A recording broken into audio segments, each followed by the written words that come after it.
I can call this meeting to order. Good evening, folks. We have this evening 3 agendas we're going to be following. First of all, we're going to be following the special council meeting agenda, which is going to deal with application for a zoning bylaw amendment, Department of Planning and Development Services, report number 2013-69, and the subject is a public meeting report for a zoning bylaw amendment, file number D140113, 250 West Side Road, which is in between West Side Road and Franklin Avenue.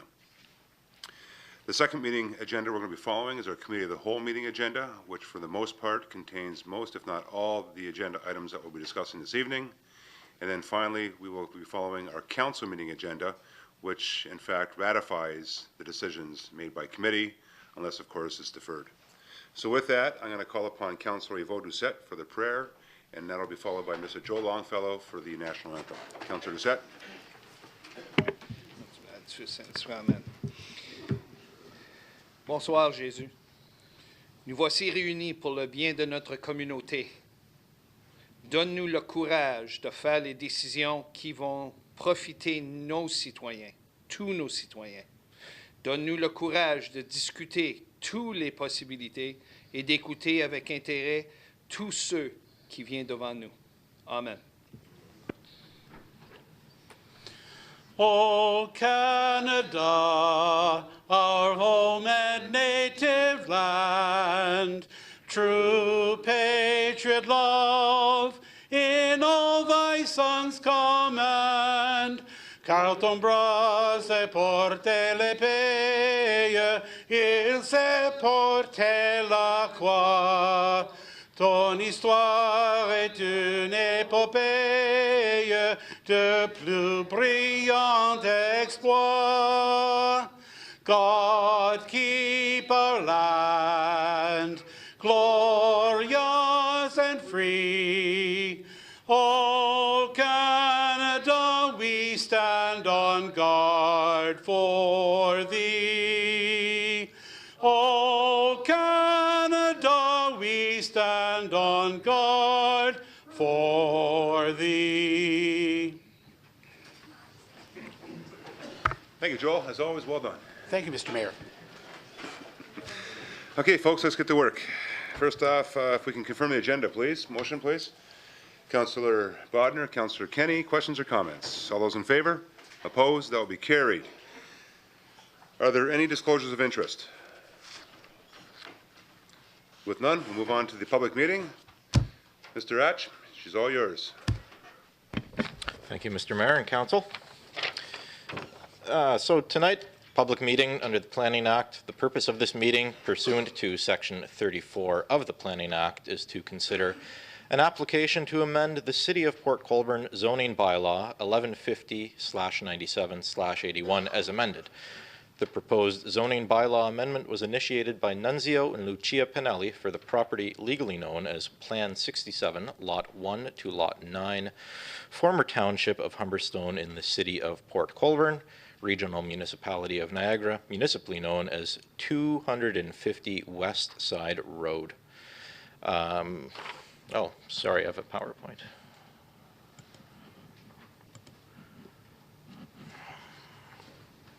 F5. Can you? Okay, thanks. All right. The notice of public meeting was administered in accordance with Section 34(12), 13, and 14 of the Planning Act as amended, and Section 3 of Ontario Regulation 545/06. Notice of public meeting was mailed to property owners within 120 meters of the property on October 11th, 2013, and signs were posted on the property on or before October 22nd, 2013, and public notice was also posted on the city's website on October 15th, 2013. It's an explanation of the procedure that's to be followed. I will do a brief presentation of the application for the zoning bylaw amendment. Followed by that, there will be an opportunity for comments from the applicant. Following that, questions of clarification to planning staff or the applicant. Following that, oral presentations and or questions by members of the public. Following that, an announcement respecting written notice of passage of the zoning bylaw amendment, and it will be concluded by an explanation of future meetings.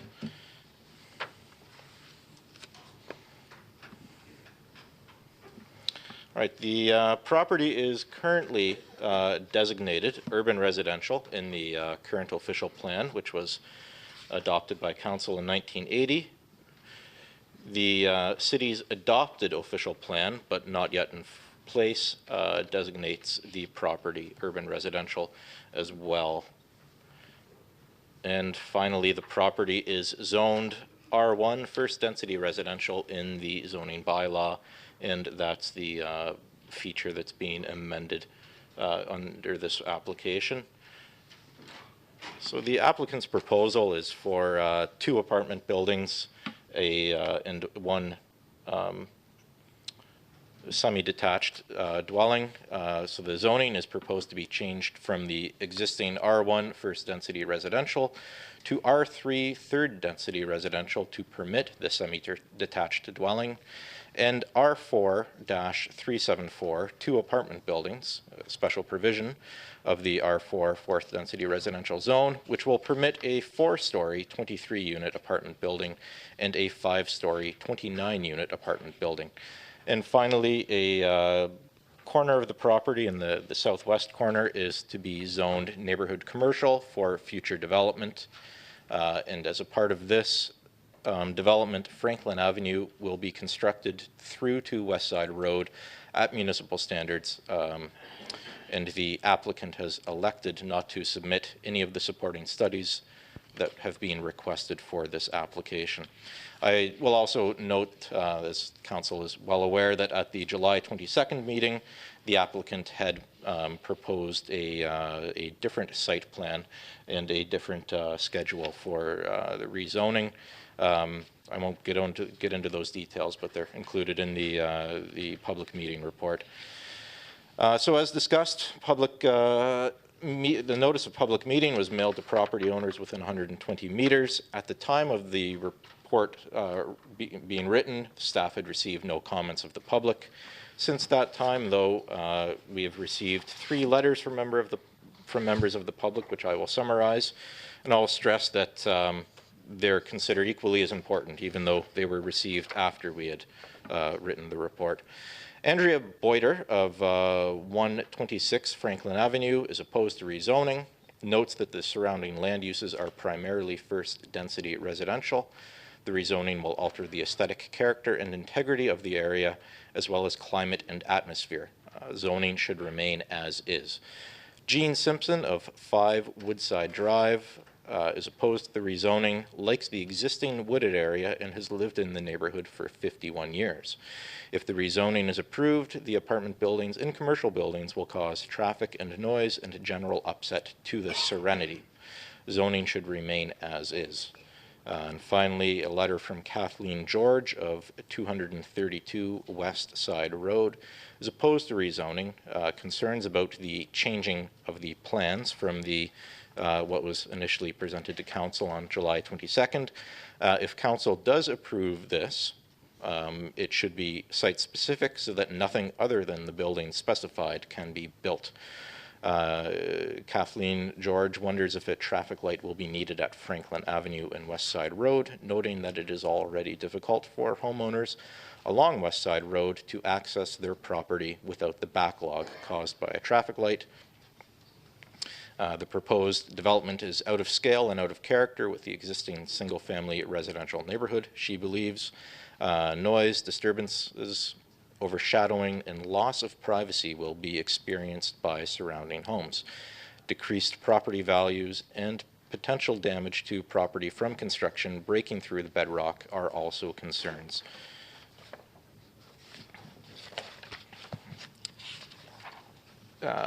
Staff also circulated the notice of public meeting to relevant city divisions and commenting agencies.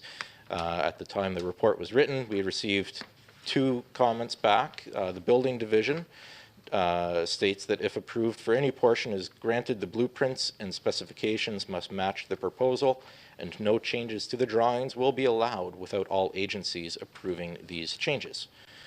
Fire and emergency services Note that the fire service has no objection to the amendment. Location of fire department connections, water supply, and access will be addressed at the time of site plan and building permit application.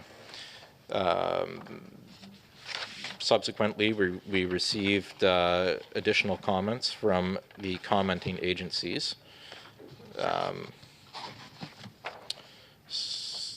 The engineering division notes concern with indicated water and wastewater servicing to the buildings and the storm sewers. Notes that there is no stormwater management pond or plan shown on the drawing. The infrastructure cannot be completed in phases. This is the site servicing and must all be installed at once. Finally, sidewalks will be required along the full length of Franklin Avenue. Regional Municipality of Niagara Public Works Division notes that the original comments submitted for the July 22nd meeting are still applicable. Public Works Division is not opposed to rezoning pending comments from the Ministry of Transportation of Ontario and would like to see a noise impact study completed due to the property's location adjacent to a King's Highway. Ministry of Transportation of Ontario notes that the site is an MTO permit control radius and permits must be obtained from the Ministry of Transportation prior to work commencing on the site, and they would like to see the following studies be completed before MTO permits will be issued. One is a stormwater management report. The next is a traffic study for Franklin Avenue and the West Side Road intersection, and the study is to identify any improvements to West Side Road resulting from the development and should also address a traffic signal warrant analysis. And furthermore, any upgrades to Highway 58 will be borne by the developer. And sorry, I lost a page. And notes that sight lines from Franklin Ave to 58 will need to be clear of obstructions, and that noise berms or grading of any kind will not be permitted on ministry property. Developer is solely responsible for all noise mitigation measures, and such measures must be located beyond ministry property.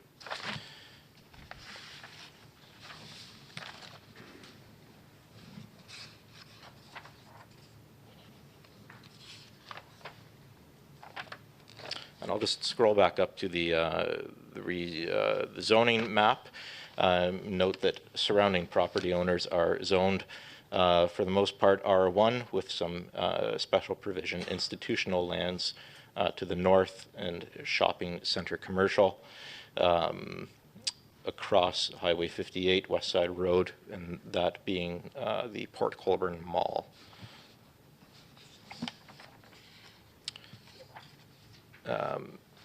And at this time, I'm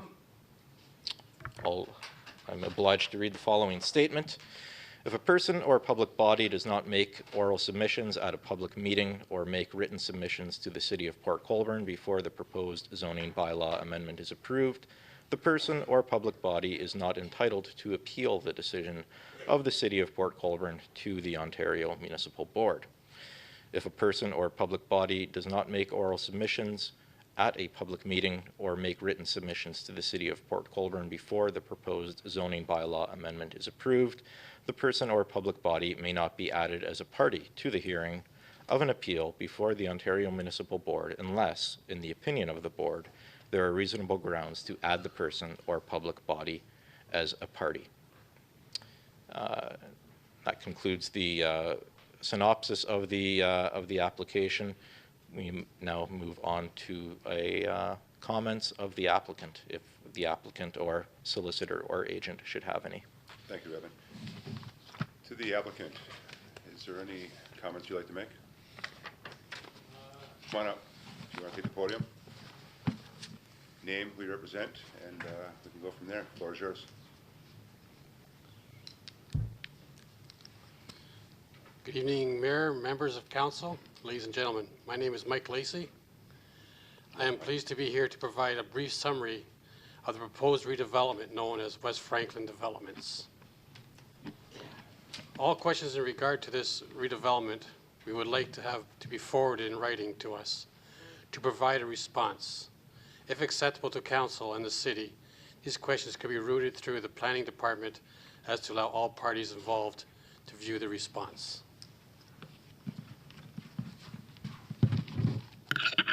Site history.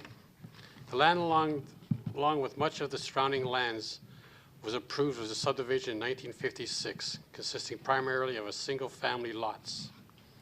Proposed redevelopment consists of lots numbers 1 through 9 exclusively, where these 3 lots face Highway 58, and the remaining 6 lots face onto the untraveled road allowance known as Franklin Avenue. These 9 lots have been undeveloped for nearly 60 years.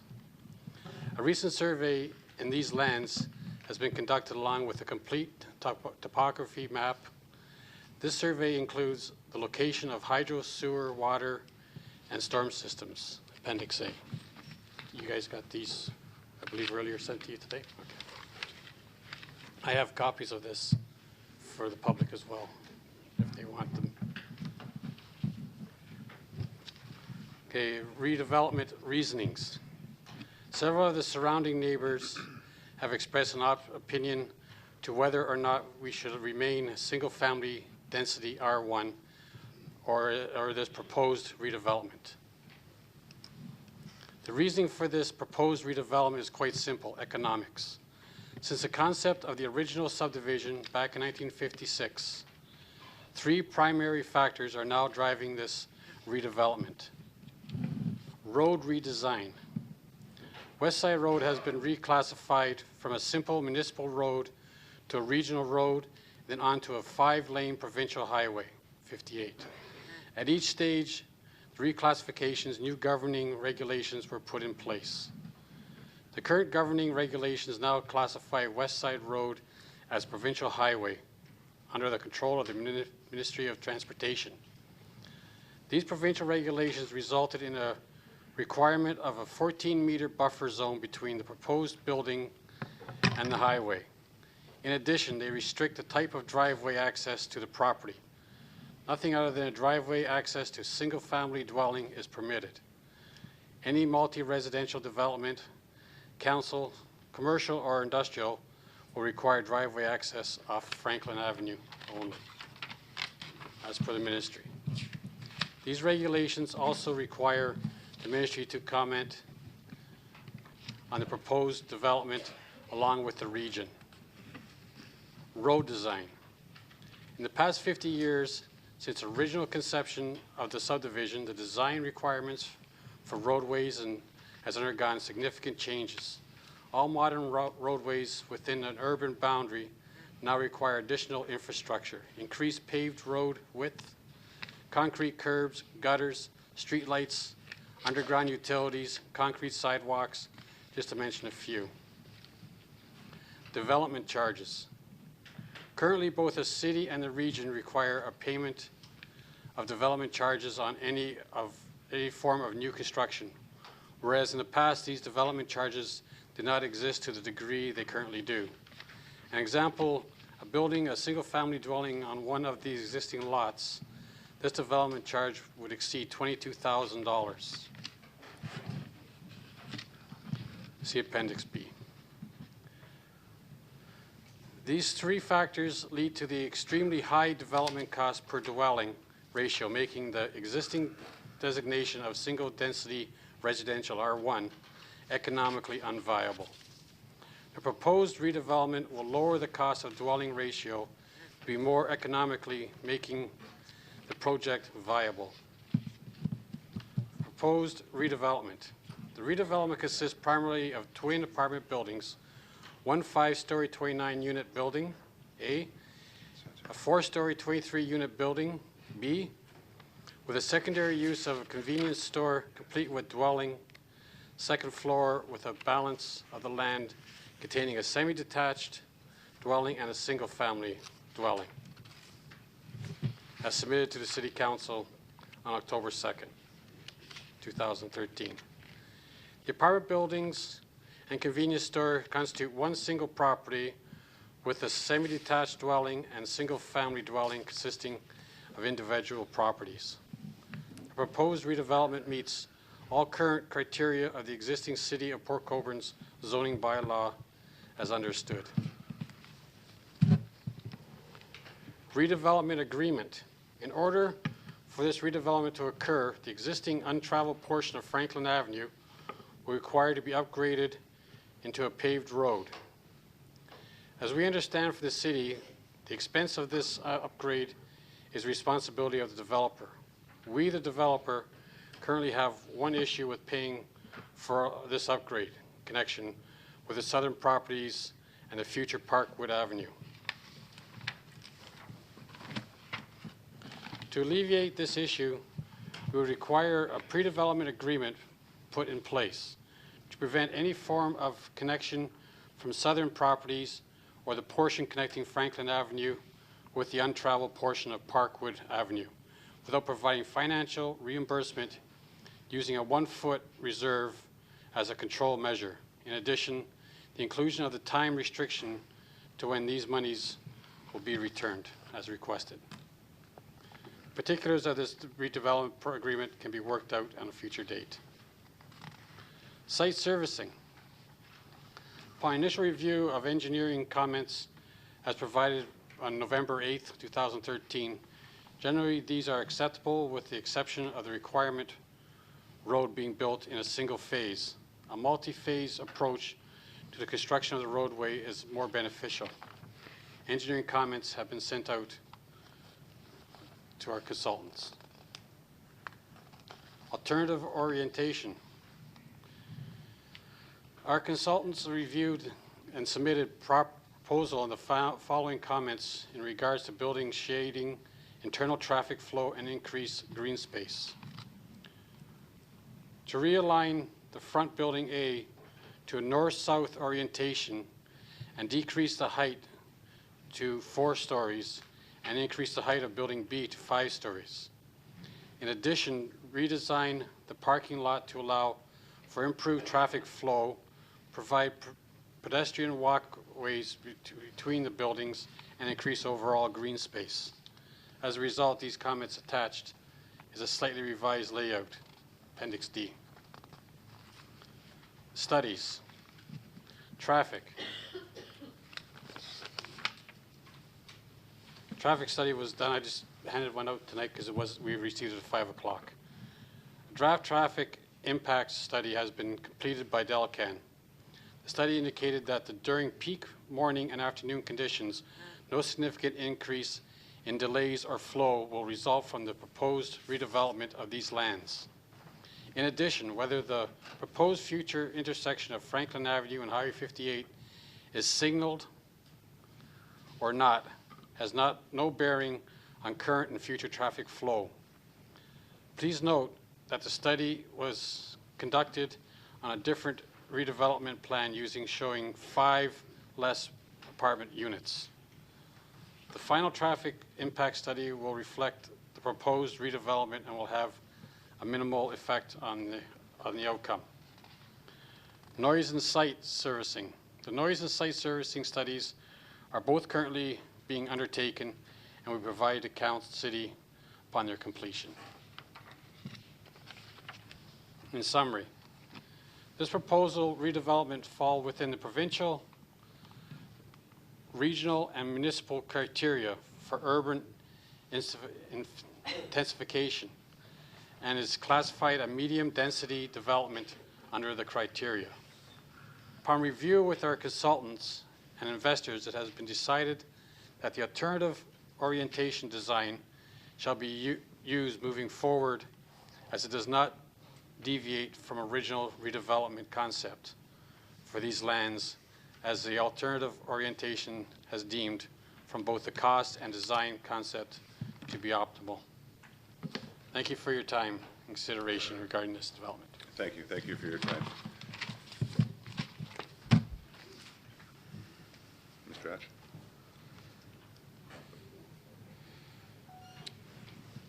All right, I'll just note to council that staff only received Appendix D, which was previously on the screen this afternoon, and has not had time to review. And it was not the scheme or plan that was submitted to the agencies and divisions, or public for that matter, for their comments. We are now moving to the questions of clarification to planning staff and or the applicant from members of council. Thank you, if there Mr. are Hatch. Members of council, any questions or comments? With none, Evan? Oh, yeah, you had a question? I'm sorry, Councillor Butters. Councillor Butters, go ahead. Thank you, Mr. Mayor. Could you just say what you said about Appendix D again? Yes, sorry, it was Appendix D that was submitted by the agent for the applicant that was just up on screen, and there it is right now. I don't know if it has been circulated to members of council No, yet, it hasn't. but it will be part of the recommendation report. Thank you, Evan. When that comes. And my second question is, for the applicant presenter, I didn't hear him talk about stormwater management. Thank you, Councillor. If I can have the applicant come up. Councillor has a question with respect to stormwater management.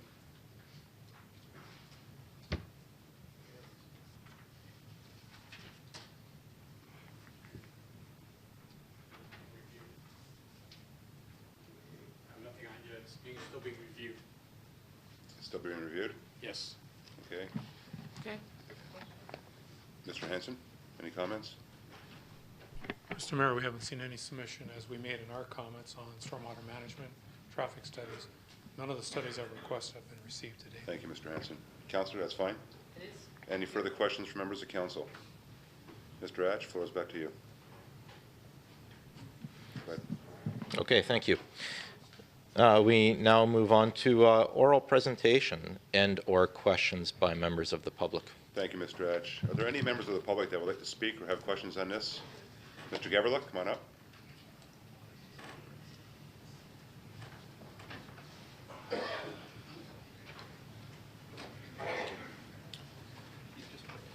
Mr. Gaverluck, welcome. Thank you. Before I get started, I have Gary, two give us letters. your name and your address, please. Gary Gaverluck, 21 Woodside Drive, here in Port Colborne. I have two letters from neighbors who could not make it, if I could submit them. Yeah, that's fine. If you just want the Heather over here. Okay. you'll be fine. Thanks, Gary. And I also have some, if you could pass those around, please.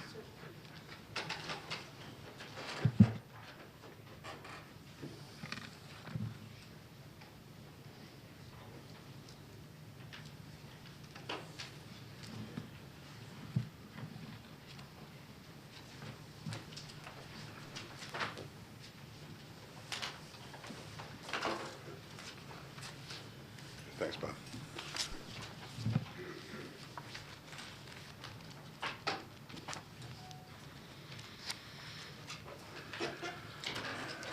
Go ahead, Gary. Mr. Mayor, councilors, city staff, we're here this evening to voice our concerns related to the revised application for zoning bylaw changes submitted by Mr. and Mrs. Pinelli. After reviewing the revision, it is our opinion that the proposed zoning changes and site plan will permanently compromise the residential character of our neighborhood. Once again, we'd like to remind you that the subject lands were originally part of the Veterans Land Act subdivision, Lot 30, Concession 2, filed with the Township of Humberstone, October 18th, 1956. As part of the plan, all lots were zoned R1, first residential, and have remained that way. For the record, we are not against development. However, this latest revision, as presented, is found to be, for the most part, unacceptable. Phase 1 concerns. The first phase of this revised site plan should be the construction of the road surface outlined as the Franklin Avenue Road allowance. No consideration for any type of building construction, should be considered or permits granted until the actual road is built, and a guarantee is in writing that the road will be built according to the current municipal standards. All infrastructure services such as water, sanitary sewer, and natural gas must be included as underground services.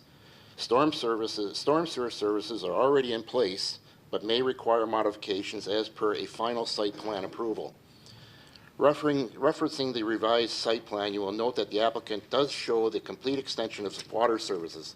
However, with respect to sanitary sewer services, from the east, the sanitary sewer service terminates at the proposed noted Phase 3 23-unit complex. There appears to be no intent to extend those services through to West Side Road, Highway 58.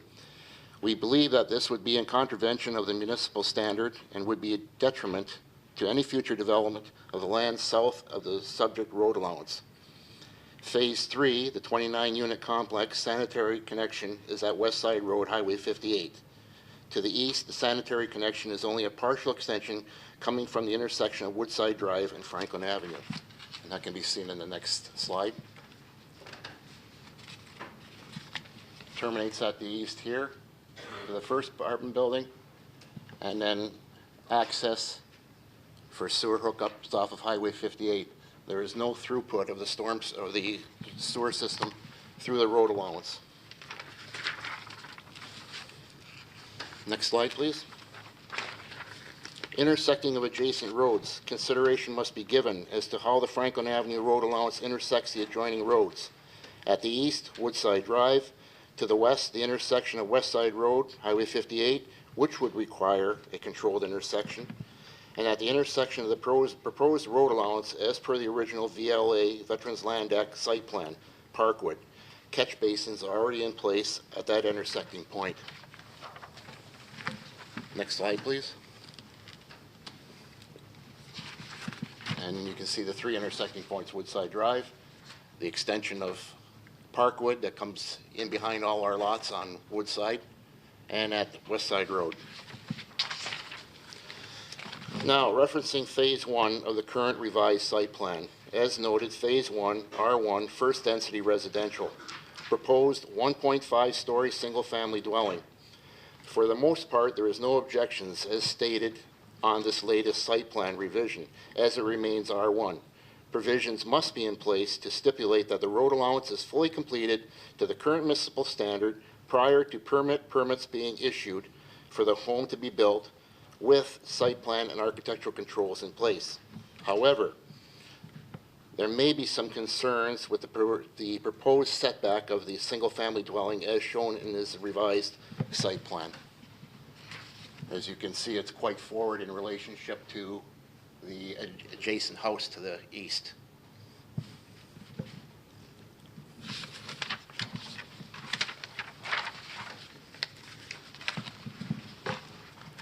Referencing Phase 2 of the current revised site plan. As noted, Phase 2, R3, third density residential to permit a semi-detached dwelling.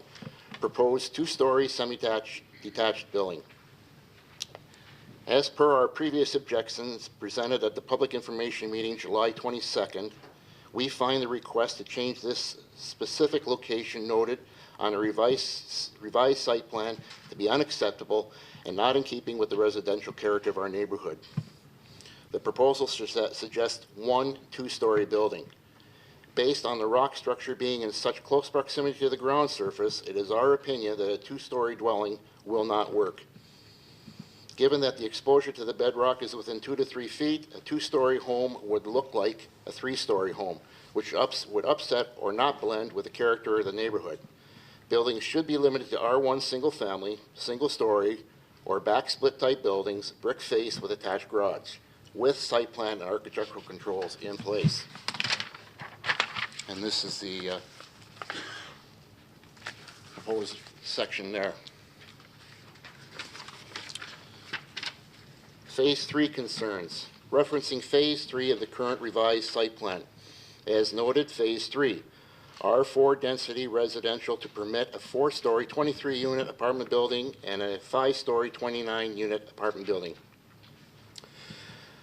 The suggestion to build 2 multi-unit apartment buildings is the area that we feel will create the most concern and, if approved, will have a lasting effect with respect to the residential character and value of our neighborhood. First, we believe that there is no immediate need or demand for the proposed number of residential units within the limits of the City of Port Colborne. That's a total of 52 units. The building of 2 such units, as suggested in this proposal, is totally out of scale for our quiet neighborhood and would dwarf the single-family homes in the immediate area and surrounding neighborhoods. The proposal to build 2 such units on Franklin Avenue would create fortress-like buildings, funneling traffic in and out of a quiet residential street and adjacent streets. On average, most families have 1 or 2 more vehicles. As suggested in this proposal, with a total of 52 rental units, there is the potential to have at least 104 vehicles on site or exiting the development at any given time, not to mention visitors and guests of the families with a potential influx of traffic at holiday times. Noise concerns. Increased traffic flow in and out of the proposed development will create noise concerns. It is anticipated that the residential noise levels will increase as a result of the proposed 52 residential units being compacted into a site plan originally intended to support 12 R1 single-family dwellings. So I may have made a typing error there. Demand on infrastructure with respect to the sanitary sewer. There is a concern whether or not the current infrastructure could handle demands put upon it given the increase of 52 units, specifically in relationship to sewage. Is the current underground sewage system capable of handling the suggested increase in effluent flow to the regional seaweed treatment plant located east of Elm Street? Would a pumping station be required to move the effluent through the system to the regional seaweed treatment plant? If implemented, the look and location of the pumping station would have to fit the character of the neighborhood. Controls would have to be put in place to protect against the potential noise and odors emanating from such a facility. Runoff and storm sewer. The revised site plan proposal shows no consideration for water runoff management. Municipal water supply service. There is concern as to whether or not the municipal water supply service has the capacity or capability to handle the additional demands of the proposed 52 residential units. Specific to the following: that the capacity is capable of providing adequate and sustained service for normal everyday residential use. That the capacity is capable of providing adequate and sustained service for future development. That the capacity is capable of providing adequate and sustained service with respect to fire suppression requirements, not only at the street level as per a fire hydrant, but also for an internal suppression system within the building itself or buildings themselves. The municipal water supply feeding or connecting to the proposed development has the capacity and capabilities to address all of the above. The supply drawings show no reference as to the water main size, which would be the diameter, specific to the revised proposal, nor does it reference the water main size at the 2 water supply connection points, which would be West Side Road and the currently developed section of Franklin Avenue. And that can be seen in this slide here. And your program or your presentation, you'll see that the circle in the arrow is not in the right spot. It moved before we printed. So the connection would be here to the east and the connection here on Highway 58.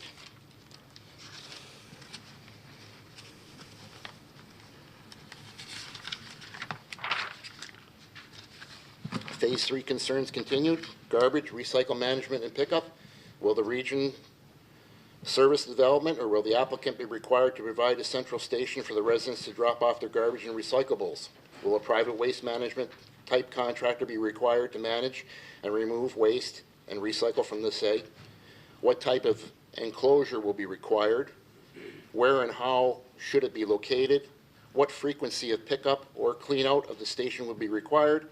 And what requirements would there be for animal, rodent, or odor control?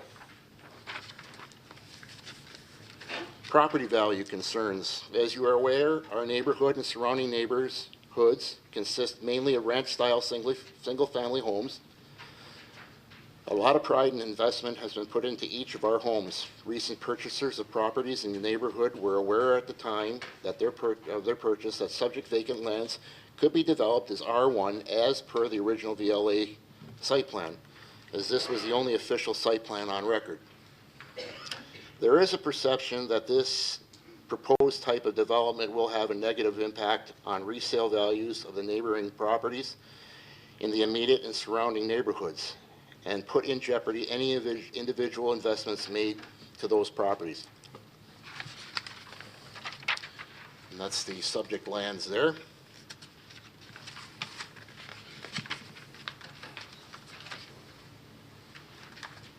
I only have dry mouth, I have dry finger.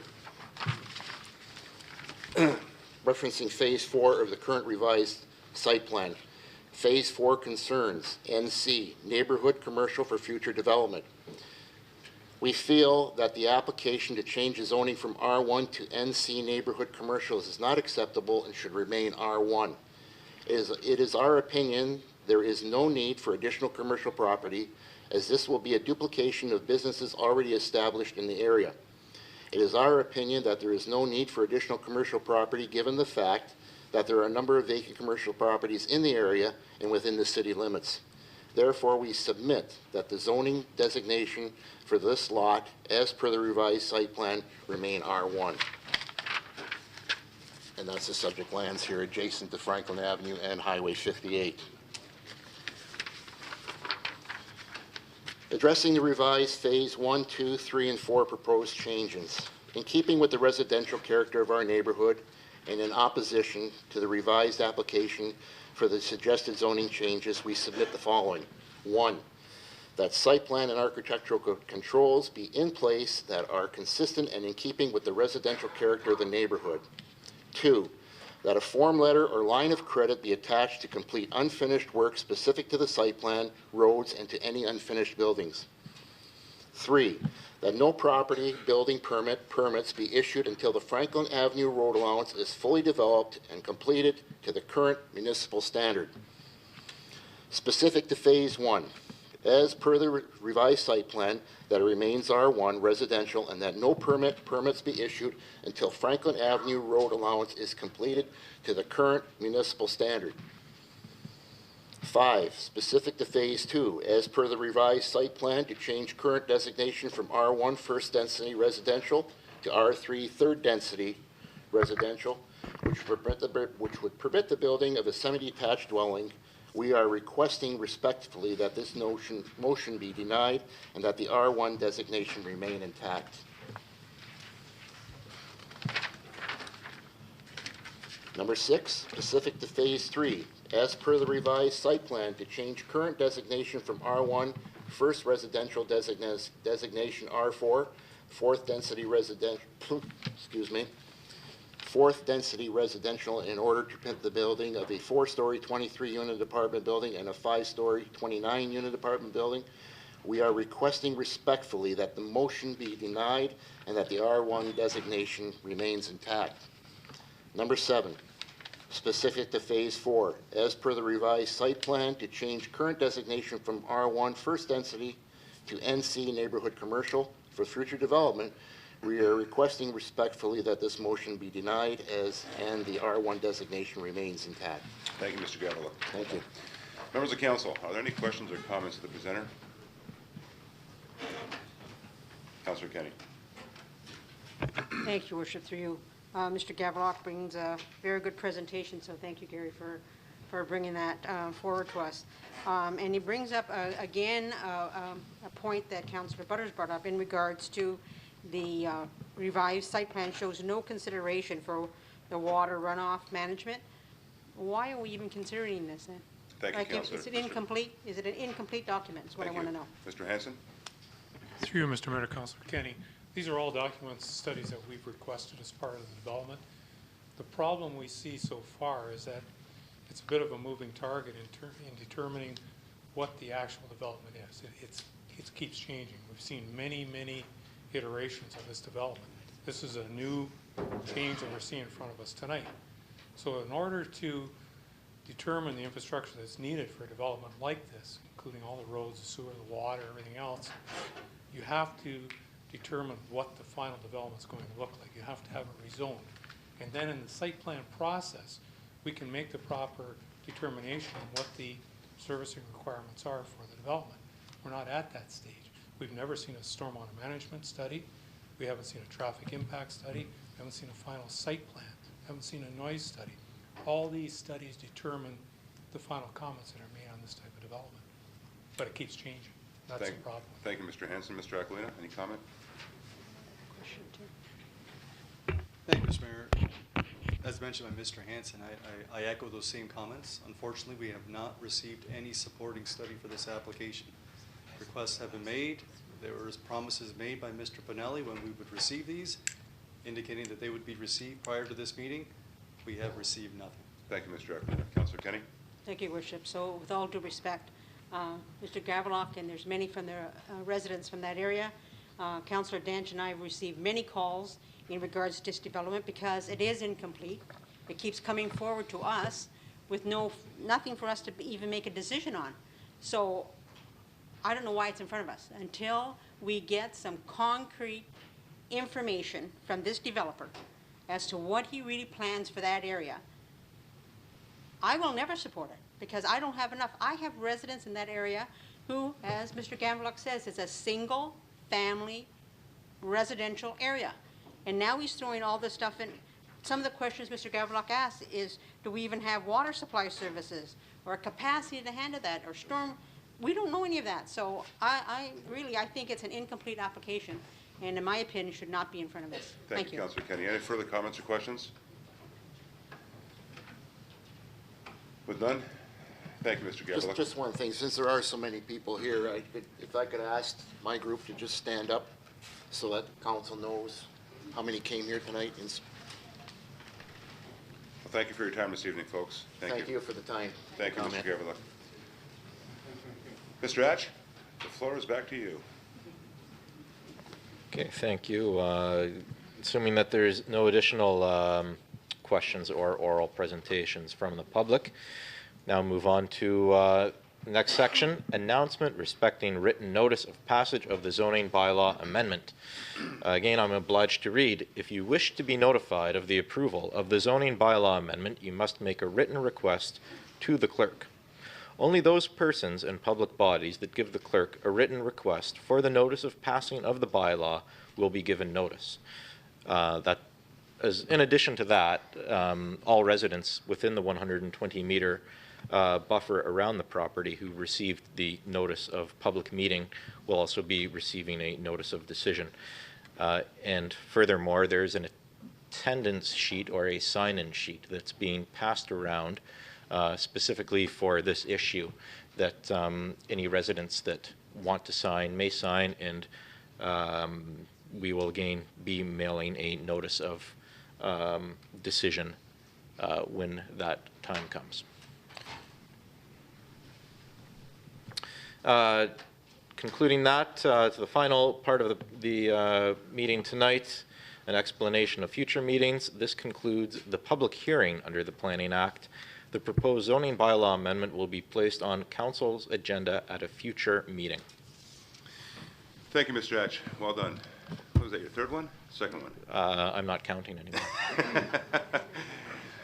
Needless to say, great job. Excellent. Thanks, Evan. And to Dan and Ron, thank you. And to all the folks that come out this evening, thanks for your time this evening. Appreciate it, as well as the proponents. Great job, guys. So with that, we're now going to ask for a motion to adjourn this portion of tonight's agenda. Councillor Desmarais, Councillor Doucette. Are there any questions or comments to that motion? All those in favor? Opposed? That would be carried. I'm going to take about a 2-minute recess because I'm sure you guys want to stay for the rest of the meeting. No? I'll give you guys a little bit of time to pull out of here if you want. Other than that, you're welcome to stay for the rest of the meeting. So I'm going to take about a 2-minute recess. If I can call this meeting back to order, we are now going to proceed with our Committee of the Whole agenda. We're going to start off with the introduction of addendum items. Madam Clerk. Thank you, Mr. Mayor. 2 items this evening for me to point out. A delegation request was received today from Father Bevan concerning parking on King Street, so leave of council would be required to entertain that delegation.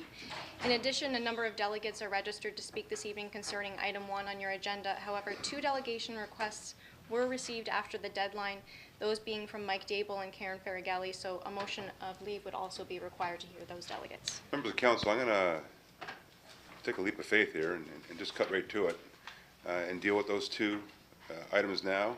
that therefore, while we're going through our agenda, at the very least, those folks that do want to speak and are part of that motion, or expected motion, can get their thoughts together and be better prepared to speak at the podium. So with that, I'm going to do them a block, if you don't mind, to ask for leave for both delegations. I have Councillor Bodner and Councillor Desmarais. Any questions or comments to that? All those in favor? Opposed? That will be carried. And with that, I'll need a motion to then allow both speakers to speak. We just had leave, now to ask both speakers. Okay, Councillor Bodner, Councillor Desmarais once again. Questions or comments to that? All those in favor? Opposed? That would be carried. So for both those individuals, there was two or three? Two? Three. Three individuals. I'm not sure where you are in the gallery. There you are. If you want to be prepared to speak, you have the green light, and when we get to that point in this meeting, I'll ask you to come on up and take your spot at the podium. So with that, I'm going to ask members of council if I can have a motion to confirm the agenda, please. Councillor Doucette, Councillor Kenny. Are there any questions or comments? All those in favor? Opposed? That would be carried. Are there any disclosures of interest? Oh, geez, two of them tonight. Both side by side. Councillor Doucette and Councillor Elliott. Thank you very much, Mr. Mayor. I have an indirect pecuniary interest with committee item number 6, dealing with 287 Canale Street. I am within the 120-meter limit. I've received the letter, and I feel that that's a conflict. Thank you, Councillor. So, duly noted. Councillor Elliott. Item 4, Mr. Mayor, is I represent the brokerage that is representing the city in the transaction of this land deal. So that would be for the bylaw as well, Councillor? Okay. Thank you, Councillors. Any further disclosures of interest? Members of Council? With none, we're going to move on to the items requiring separate discussion. If I can have those Councillors identify the items on the agenda that you would like to separately discuss. Councillor Desmarais, Danch, and Elliott. And Kenny. Thank you, Mr. Mayor. I'd like to discuss item 2, and I'll lift item 6 for the conflict.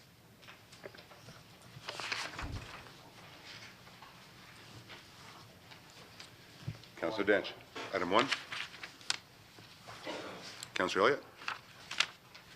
Item 14.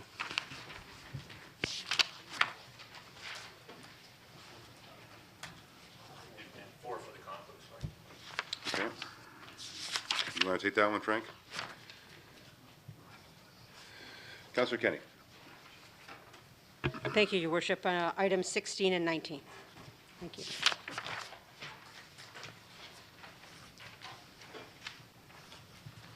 Further items, members? Just give me a second here. Councillor Bodner. Mr. Mayor, if item 19 is being pulled, then I'm going to declare conflict on that item, because if it had just passed as it was, because I do sell cigarettes in my business, and this pertains to that particular sale. Thank you, Councillors. Duly noted. Members of Council, further items? Members of staff, are there any items you'd like to have lifted, discussed, clarified? You're fine.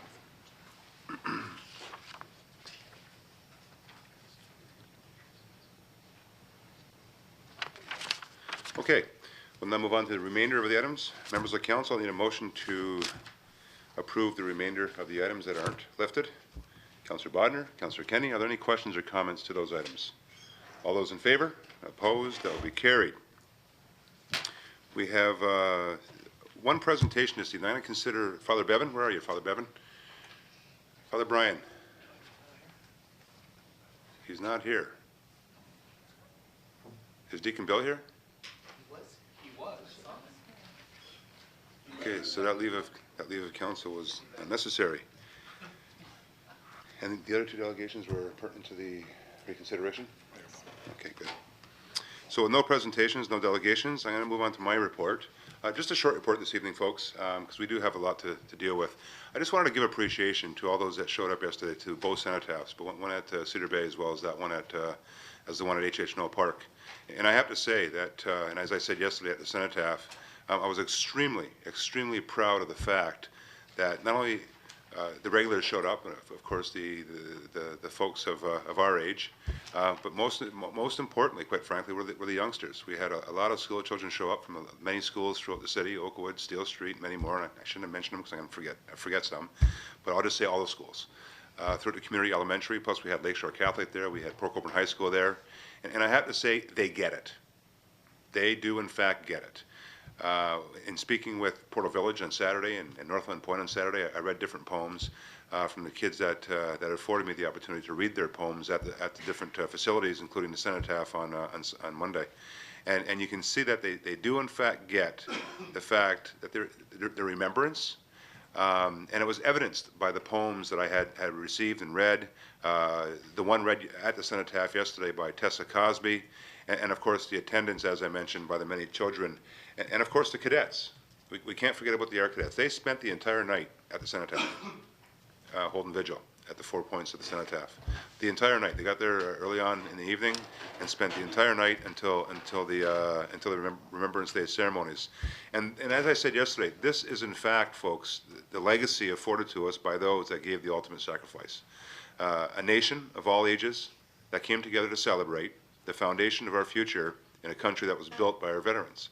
And when I hear that, those very comments from the youth, it's just so heartening to see that the next generation gets the fact that how important it is to remember, but equally, if not more importantly, how important it is to celebrate our future, the future that they're afforded because of those that gave that ultimate sacrifice.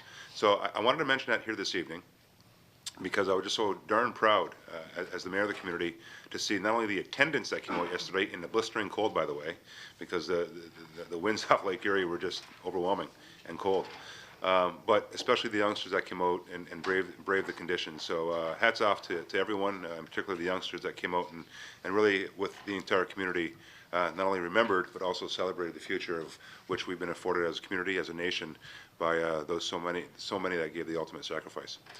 So with that, members, I'm going to move on to the Regional Council's report. The Regional Councilor had to give his regrets. He had another commitment tonight, so any Regional Council business I'd be more than happy to deal with on his behalf. Councilor Elliott. Thank you, Mayor. Just because I'm kind of a regional junkie and was following along via Twitter on Thursday, there was some discussion on the police. You really have to get a life. I know. But there was one issue that I think you're familiar with that you even spoke to, and it has to do with the police budget and a line item amount that was bandied about that just coincidentally coincided with the exact amount that the closing of the Port Colborne Detachment building would save the police budget. And just wondering if he could speak to that. Well, where do you start? I'll be brief. You know, once again at the region, we're seeing some political games being played. And for the most part, in my opinion, and the opinion of the clerk, by the way, but not the opinion of the chair, who I think was 100% wrong, and I'll deal with that at the next council meeting, it is a reconsideration. Council has already decided not to send the budget back, to accept the budget of the Niagara Regional Police, not send it back because the Niagara Regional Police Services Board did what they can, especially in the year of heavy arbitration. Not only an arbitrated award from 2012, but as well 13, and of course a settlement for 14, 15, 16. But for the most part, a very challenging year. Nevertheless, with the budget, council accepted it. Did not consider sending it back to the board. It did come up at the last meeting, and it was allowed to enter the debate, and then was voted to be sent back with that amount attached to it. And as one member of the Police Services Board, I'm confident that the board is going to throw it right back at them because they've had their deliberations, they made their decision, and that's it, period. And if, well, you can be rest assured I'll be making that point very, very well known. But I go back to my point earlier, Councillor Elliott, that was a committee meeting. That committee meeting has to be ratified by council on Thursday evening. No different than what we're going to do next year, this evening, with what we're going to discuss now. And I'm going to, you know, be rest assured. My comment to the chair, to the real chair, will be that it's a reconsideration, and I would expect him to make the proper judgment versus the judgment that was made by the chair of that committee meeting. Now, having said that, if he makes the same judgment or it proceeds, it will be back at the board, and then it will be redebated, and then, of course, a recommendation made, and then back to regional council to go. Again, rest assured, my recommendation will be no different than it was before. And I would hope that my colleagues at the Police Services Board would not change their minds either. So, okay? Any further regional council business? With none, thank you, Councillor Elliott, and we'll move on. Councillors' items, new business, members of council. Councillor Bodner. Thank you, Mr. Mayor. I wonder if I might remain seated for this. It's easier for me to hold the paper on, Sure, go ahead. on what I'd like to read. I'd just like to bring attention again to the snowflakes and musical notes falling on the Roselawn Theatre this Christmas. And even those who love the holiday season get stressed at Christmas time. Take a break from the madness of the mall and the rigors of shopping.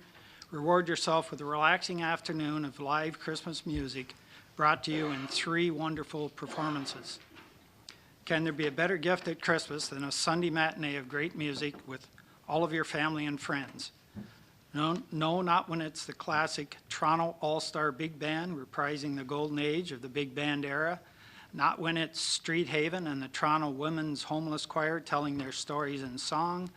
And not when it's the 5-piece Twilight Jazz Ensemble featuring Juliet Dunn, host of Toronto's Jazz FM 91, and her piano-playing husband, Peter Shea. 3 Sundays, December 1st, 8th, and 15th.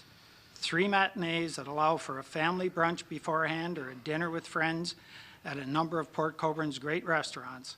All attendees will bring a food item and a toy for Port Cares. So if you are attending, we ask that you bring a food item or a toy for Port Cares. They'll be there collecting these at the performances. Musical notes and snowflakes at the Roselawn is a one-gift-fits-all, in-laws, kids, and that special friend or couple who doesn't get out much anymore. We hope and expect that these great musical performances to be sellouts. So call the Roselawn box office today, 905-834-0833.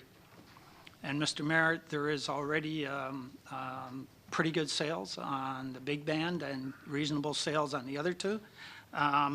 And the ads haven't even started. They'll start this week. So if anybody is thinking of getting tickets for this, don't wait. Please get them now. Thank you. And one more thing, Mr. Mayor. This one I'll stand for. Many of us received a note in our package this week of a former councillor, Frank DiBartolomeo, who is resigning from the Transit Advisory Committee. Councillor sat in this chair for many years. And, you know, certainly Frank was an advocate of transit before transit was cool.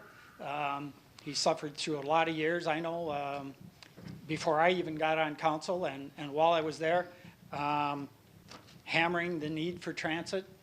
And I think that, you know, and I know that if it wasn't for a lot of his effort through the years that we may not be where we are today. And I know, Mr. Mayor, you sit on the Transit Advisory Committee as I do, and Councillor Barrick, and you're a great supporter of transit. And you know, it's really needed in the region. So I just wanted to give some kudos to Frank, who all those years when it was tough slugging, there wasn't any money for it, he hung in there, and I just thought he deserved some recognition for that. Thank you, Councillor Bodner. It's well stated. Former Councillor DiBartolomeo did work extremely hard, as you said, when it was sort of uncool to talk about transit, and especially on the budget table. He pounded away and really dredged on to ensure that we get a pilot project going, and of course that pilot project turned into a full-time project, and now has dovetailed into the overall regional services that are available outside of the city of Port Colborne. So kudos to Frank and the work that he did, and it is a sad day to see him off the committee. So thank you, Councillor Bodner. Further new business, Councillor Kenny.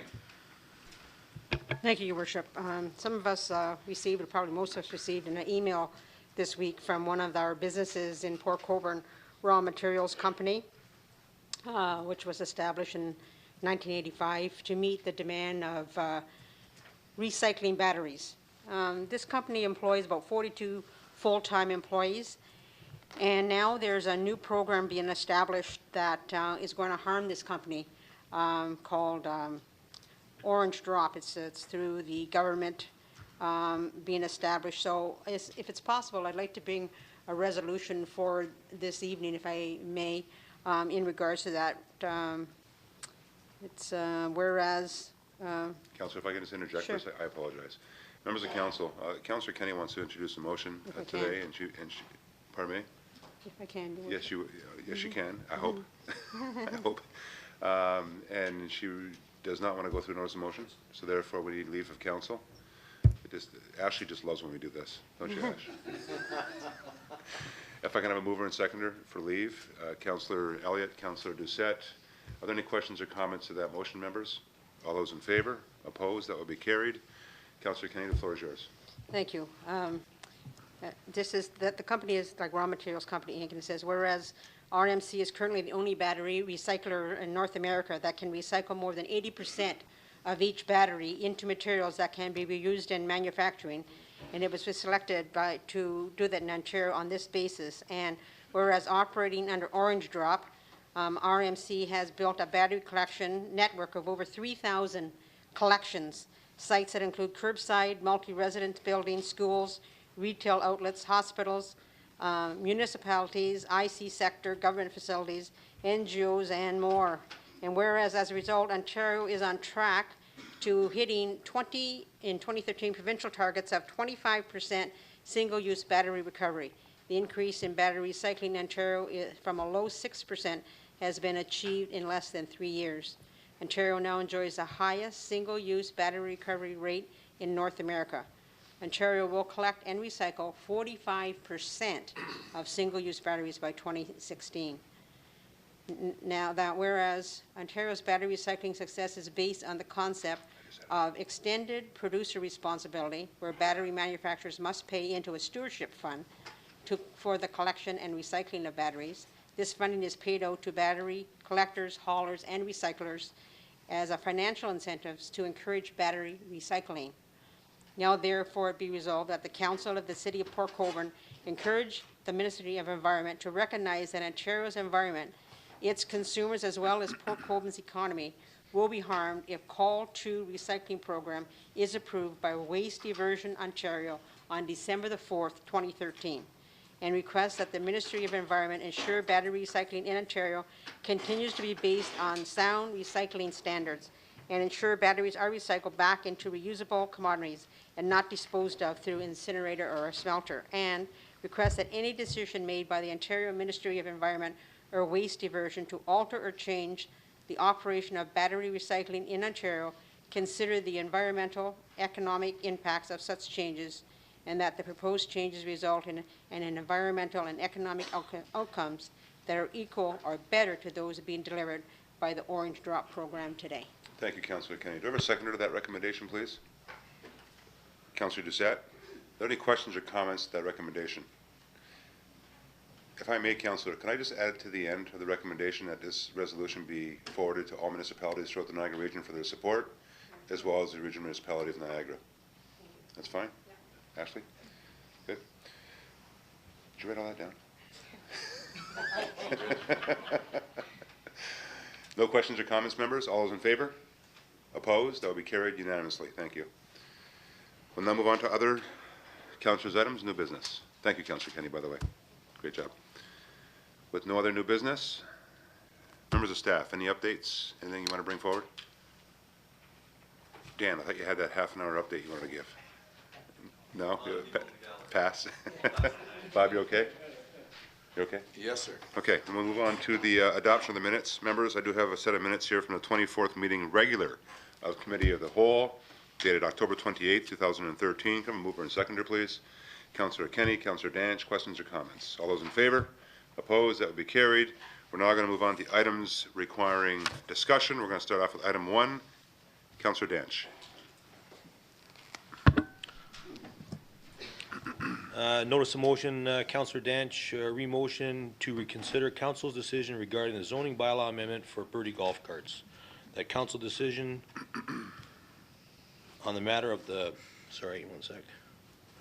Department of Planning and Development Report Number 2013-20, subject recommendation report for zoning bylaw amendment, file number D 140213, northwest corner of Shirkston and Empire Roads, dated May 13th, 2013, be reconsidered.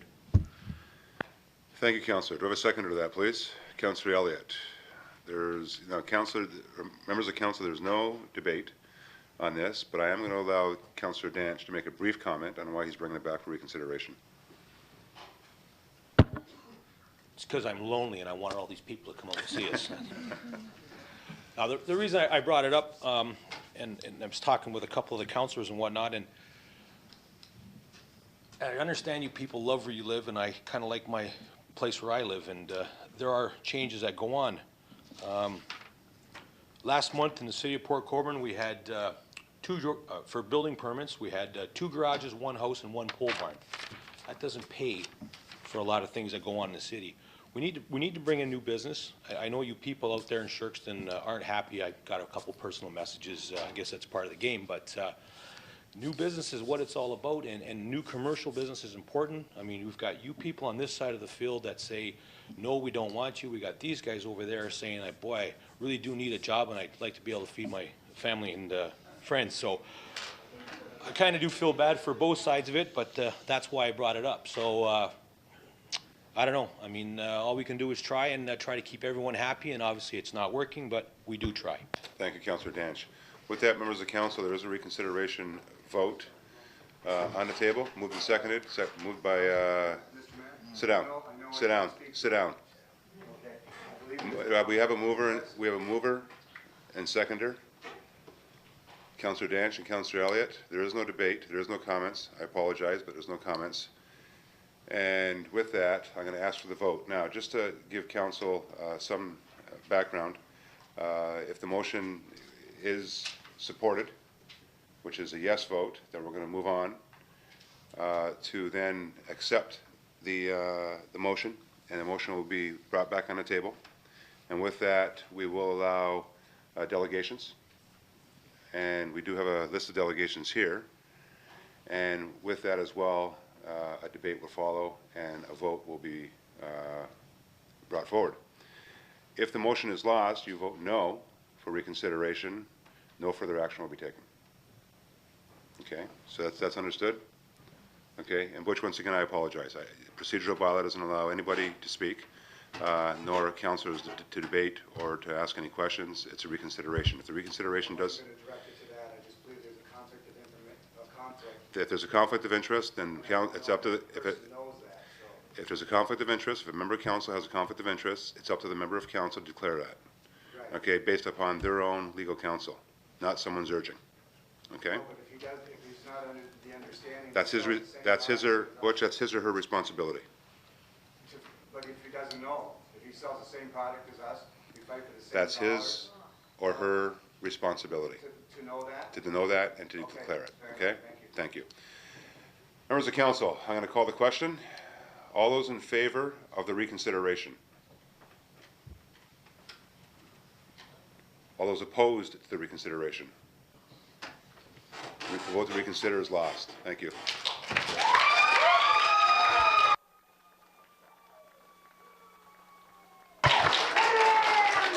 Members of council, thank you. Members of council, I'm going to take a 2-minute recess. Okay, members of council, I'm going to take a 2-minute recess. Thank you. If I can reconvene this meeting, members of council, we're going to move on to item 2. Councillor Desmarais. Thank you, Mr. Mayor. This is a motion for the development of a long-term federal plan to fix Canada's housing crunch. Whereas a stable and secure housing system that creates and maintains jobs and allows for a range of living options is essential to attracting new workers, meeting the needs of young families, and supporting seniors and our most vulnerable citizens. And whereas the high cost of housing is the most urgent financial issue facing Canadians, with 1 in 4 people paying more than they can afford for housing. and mortgage debt held by Canadians now standing at just over $1.1 trillion.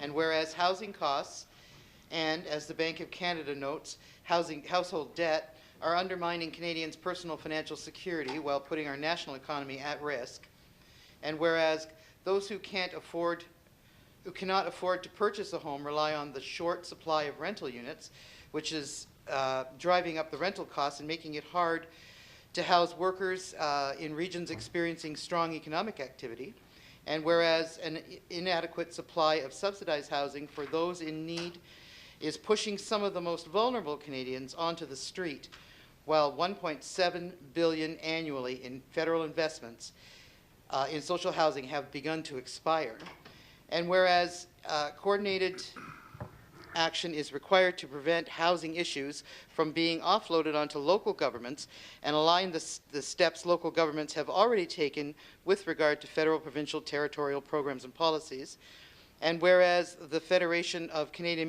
Municipalities, FCM, has launched a housing campaign, Fixing Canada's Housing Crunch, calling on the federal government to increase housing options for Canadians and to work with all orders of government to develop a long-term plan for Canada's housing future.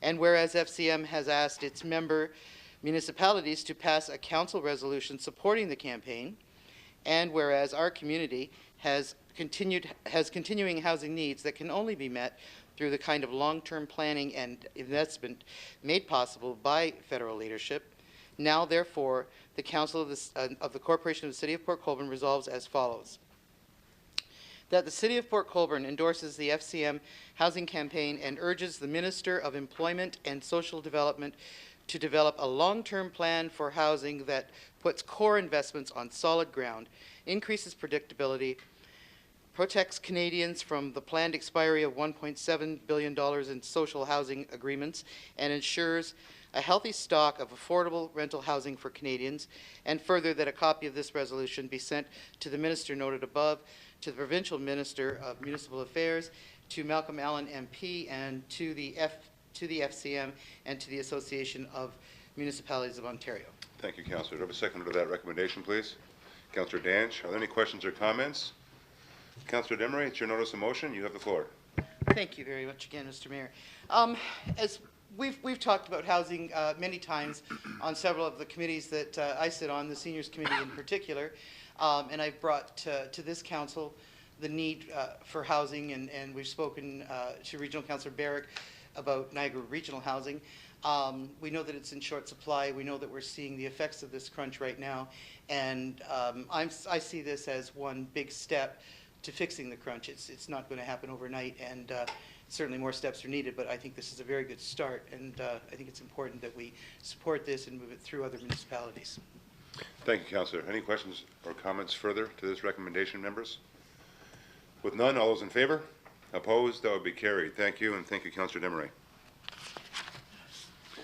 We'll now move on to item 4, Councillor Danch. Department of Planning and Development Report Number 2013-8, subjects sale of Westside Arena to Port Colborne Yacht Harbor and Marine Limited. That Council repeals Bylaw 59172413, that Council enters in agreement of purchase of sale with Port Colborne Yacht Harbor and Marine Limited for the sale of parts 1 and 2 on Plan 59R 14802 for the purchase price of $252,000 plus HST. That the City Clerk prepares the necessary bylaw for Council's approval. That the Mayor, Clerk, and City Solicitor be authorized to sign and execute any and all documents respecting the sale of these lands. Thank you, Councillor Danch. Do I have a seconder to that, please? Councillor Butters. Are there any questions or comments? Councillor Danch. No, I think the only thing is it's good to know that we've gotten rid of a big piece of property in the city, and we can move on and enjoy our health and wellness center over on the east side of Port Colborne. Thank you, Councillor Danch. Any further questions or comments? I do have to say it's somewhat bittersweet. I hope the new owner keeps it somewhat the same, if not all the same. A lot of us grew up in that facility, and again, yeah, a lot of injuries there too, yeah. But it is. But best of luck to Mr. Tamplane and his team over at Port Colborne Marine. So with that, members of council, all those in favor? Opposed? That will be carried. Thank you. We'll now move on to item 6. Councillor Desmarais. Thank you again, Mr. Mayor. Department of Planning and Development, report number 2013-71, subject recommendation report for a zoning bylaw amendment, file number D140813, 287 Kalali Street East. That the Council of the City of Port Colborne approves the zoning bylaw amendment attached here too as Appendix A, rezoning the land from the existing R226 bank to R226H, neighborhood commercial and bank holding. That the city clerk is hereby authorized and directed to proceed with giving of notice of passing the bylaw in accordance with the Planning Act. That pursuant to the provisions of Section 3417 of the Planning Act, no further notice of public meeting be required. Thank you, Councillor. Is there a seconder to that, please? Councillor Elliott, questions or comments? Councillor Desmarais. Councillor Butters, you're next. Thank you, Mr. Mayor. I've raised this one for Councillor Doucette's conflict, but also to ask staff if any further comments or concerns were brought forward from the public since the meeting that we've had. Mr. Aquilina. Through Mr. Mayor, no, Councillor Desmarais, we did not receive any other comments. Okay, Councillor? thank you. You're fine. Further comments or questions? Councillor Butters. Thank you, Mr. Mayor. I just have a quick question. There was a number of concerns raised at the public meeting regarding parking and how, you know, garbage and refuse and all that was going to be taken care of by if this was passed. So, and it was said about that would be taken care of under site plan. So my question would be, like, those concerns of those neighbors, are they directly, will they just sort of slide right into that site plan agreement, then all the concerns that were raised, and be dealt with under that? Mr. Aquilina. Through you, Councillor Badaway, or sorry, Mayor Badaway to Councillor Butters. Yes, all those concerns. Hey, you never know. Hey. You never know. There is an election coming up. Sorry about that. All of the comments that we heard at the public meeting and the written comments that we received, all will be addressed to the site plan agreement. We had concerns of parking, traffic, garbage, fencing. All those details would be requirements of the site plan agreement to satisfy the And residents. so any of the neighbors that was their concern, they can find out how that's going to be addressed by calling your office, or? Mr. Aquilina. Through Mr. Mayor, once we actually receive an application for site plan control, we need to actually see what's being proposed. Okay. Once that is received with us, we probably have a pre-consultation meeting first, so we'll go over the neighbors' concerns. Once we actually get an application in, we can obviously involve the public to let them see the application. Yeah. And whatever then comes forward, the requirement from the applicant is going to need to be satisfactory for the city of Port Colborne. Okay. Thank you, Mr. Aquilina. Because I do think that the neighbors, I mean, they were certainly engaged enough to either put letters in or to come to the public meeting, so I'm sure that they would want to at least have some kind of information when it gets to that point as well. Thank you, Mr. Aquilina.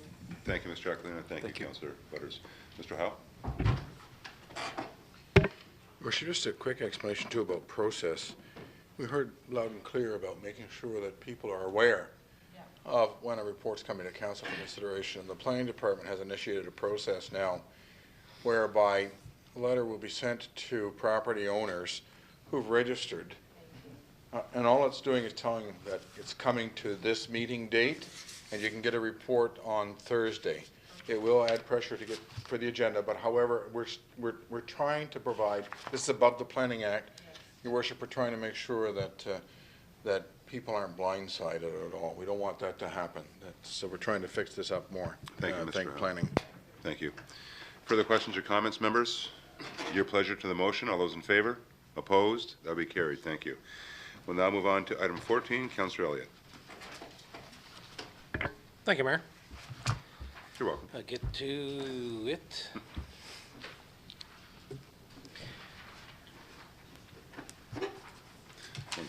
Yeah. Métis Transportation Limited, bringing public transit to the community and requesting a letter of support that the correspondence received from Métis Transportation Limited, bringing public transportation to the community and requesting a letter of support be referred to the Transit Advisory Committee with recommendation to consider issuing a tender or RFP. Thank you, Councillor. Do I have a seconder for that, please? Councillor Butters. Questions or comments? Councillor Elliott. Thank you again, Mayor. Just going over the item and reading the notes, just some concern that I have.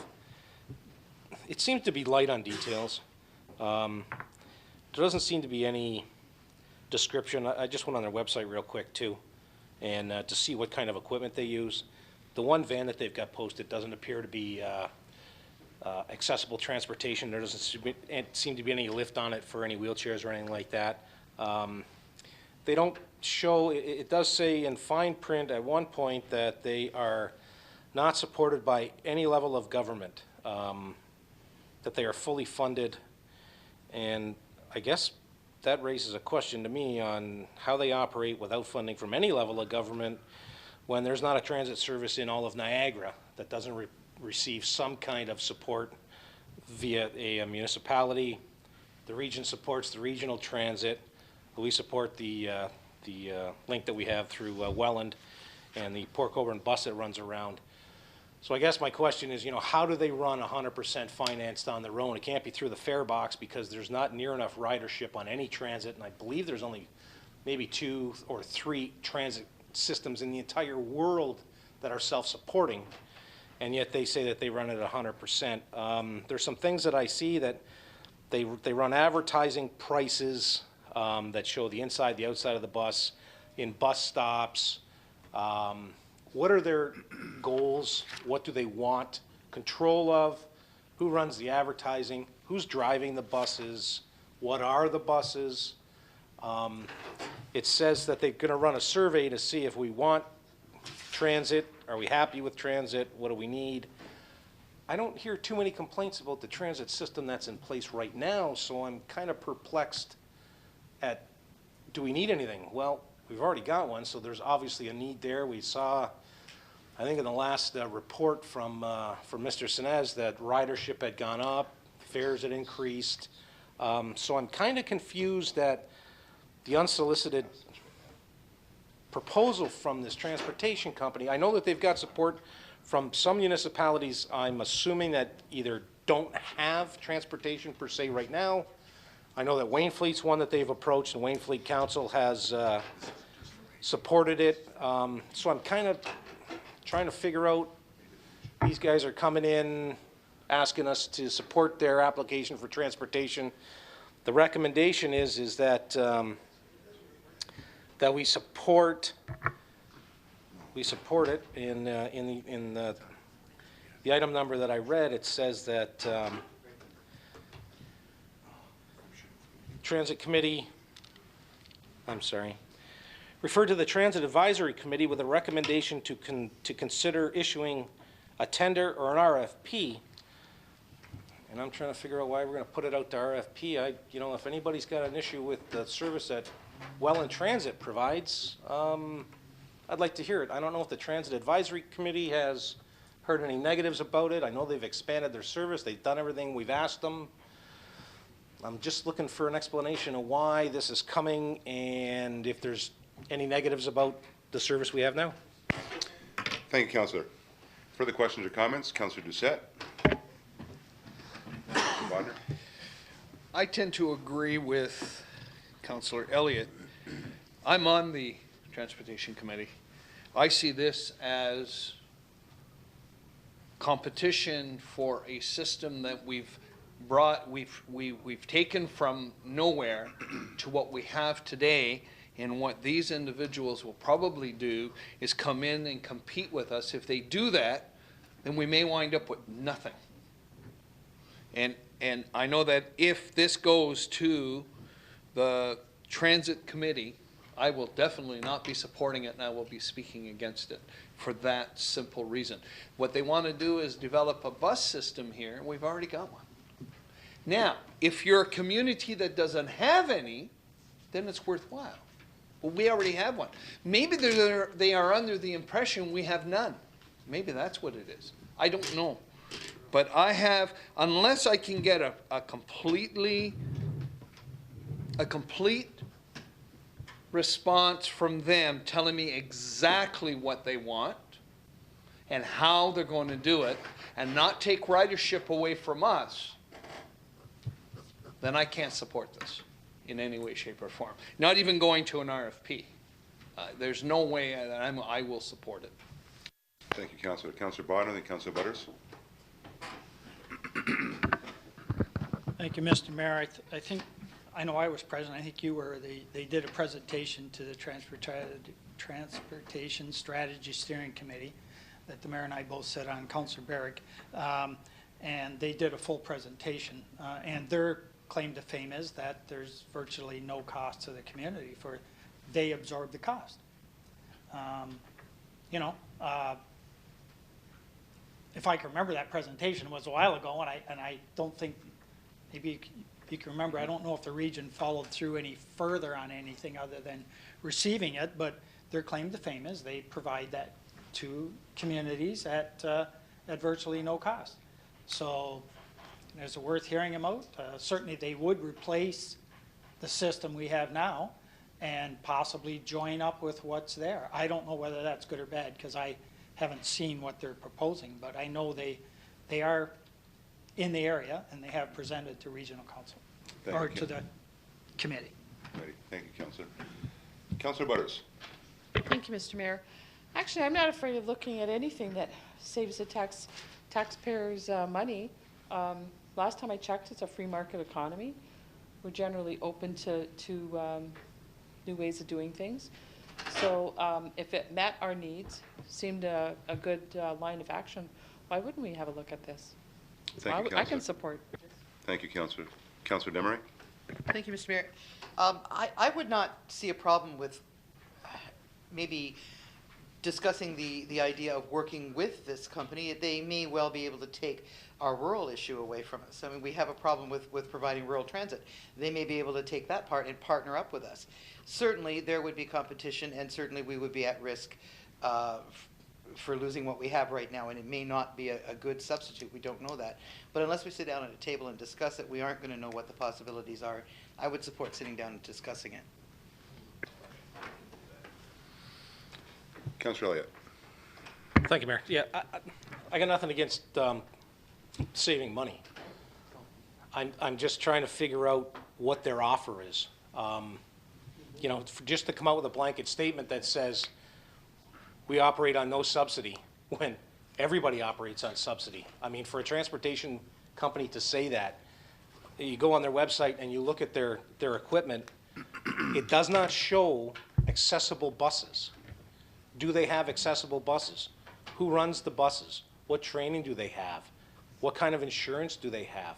There are so many things in transit that need to be asked of this company. What happens to Welland? Can they even go into Welland to take passengers up there? Or is it just an inter-port Colborne intercity bus that they're going to move people around? I would feel more comfortable if they came to council as a whole and presented.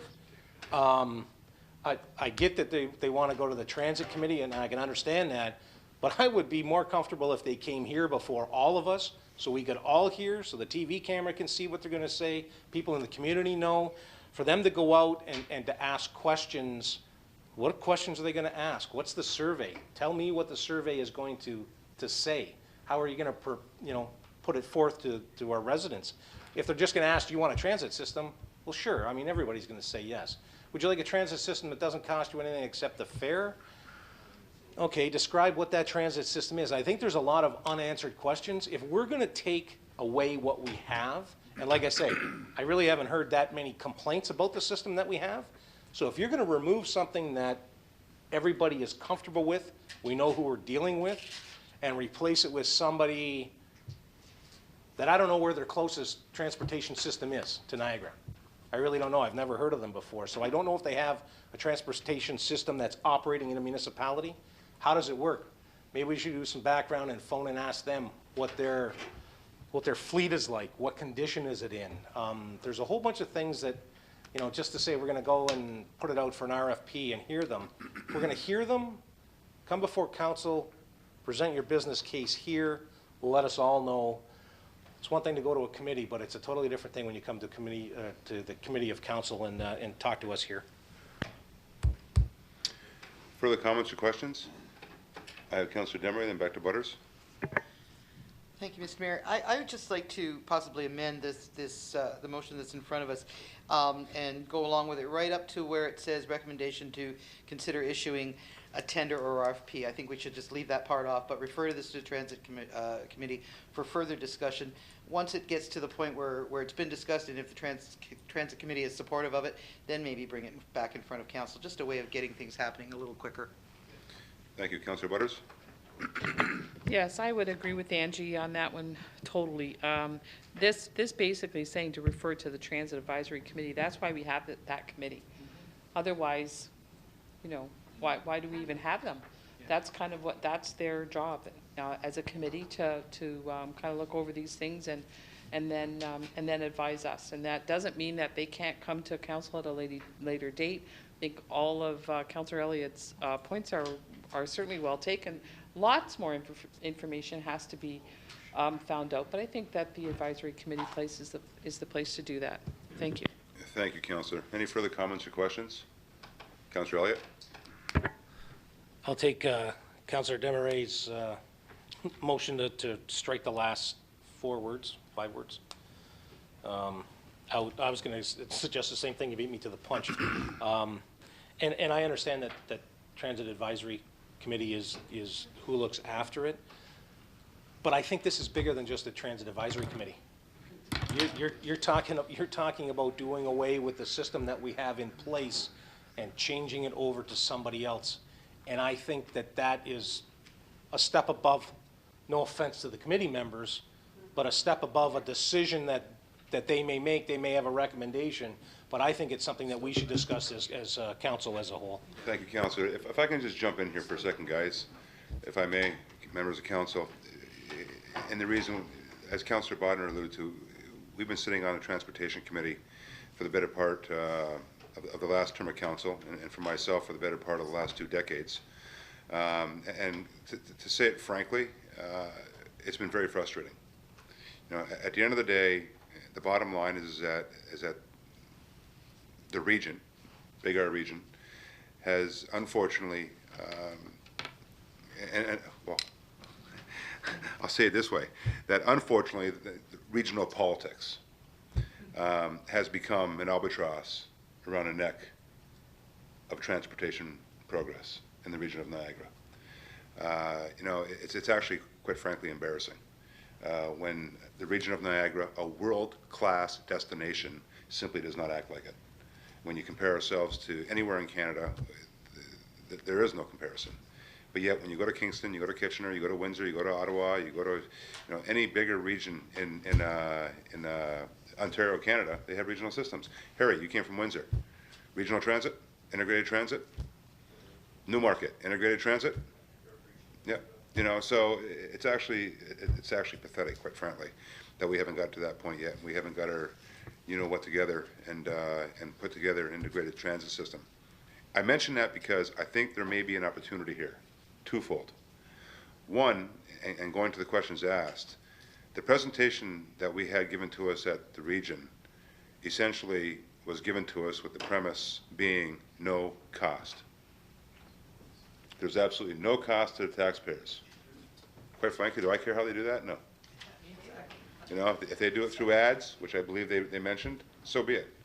As long as the buses are up to our standards, the service is as per an RFP, the specifics in an RFP, if they abide by that, we're saving the taxpayers of Port Colborne $140,000 a year. And we're still continuing on with the service that, quite frankly, never makes money. So that's the first point. The second point is that I would fully recommend to council this year to go out for an RFP to include all services that are out there, not just the Métis, but also Welland, St. Catharines, Niagara Falls, and other transit services that may want to, in fact, bid on servicing not only the city of Port Colborne, but now bringing myself to my third point, is to try and integrate municipal transit ourselves. Because obviously, the people down the road up on Schmont Parkway don't have the ability nor the gumption right now to do that. And we're probably waiting for another year before they even start thinking about it again. And like I said earlier, unfortunately, regional politics has become an albatross around progress with respect to this issue, transit. So let's pick up the ball ourselves and start the process ourselves. And this may be an opportunity within an RFP process to offer people not only to come in and carry out the same service that we're providing, but also the possibility of integrating transit to other services that currently exist. Why not give them that opportunity? Who knows? They might come back and say to us, you know what, we're going to bring some Waynfleet residents in here on a daily basis, which injects more people into our local economy. They may want to come to Ward 4. They may want to come to Ward 4. You know, I stopped. I'll tell you something, members of council. I'll tell you something. The other day, I was meeting actually with the CAO of the region, the new CAO of the region, Harry Schlein. Came down. We chatted for about an hour and a half about different issues, and we talked about transit. So when I walked him outside, I happened to bump into a nice lady out front of City Hall, who just moved here from Hamilton, who is used to having regional transit. Actually, I don't want to call it regional transit. It's integrated transit within the region.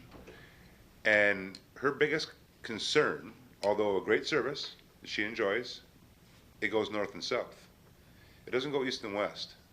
So if people from Fort Erie want to come here, or we want to go there, we can't. You have to go through. You have to go to Welland, and you have to go to Niagara Falls, and you have to come back to Fort Erie, which is somewhat ludicrous. So there's a concern. When you put an RFP out, we may in fact be able to deal with that through an RFP process. We set the RFP. We set the guidelines within the RFP. And then, of course, with that, we expect people to come back within those guidelines to bid on providing that service. Once again, as long as they're within the guidelines, quite frankly, Métis, Coach Line, Canada Coach, City of St. Catharines, Niagara Falls, Welland, don't care. As long as we have the same, if not enhanced service to both the residents of Port Colborne and start the ball rolling to lead by example, to integrate transit within the region of Niagara. And do it piece by piece, starting in Port Colborne. Because Lord knows, they don't have the wherewithal down on Schmont Parkway to do it. So we'll do it. And we can do it through that process. Those are my comments. Members of council, Councilor Doucette. I don't disagree with anything anybody says.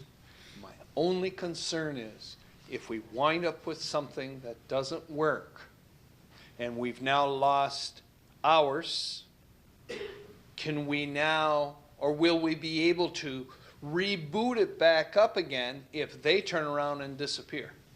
And that, ladies and gentlemen, is going to be the biggest problem we're going to have if it doesn't work and they disappear.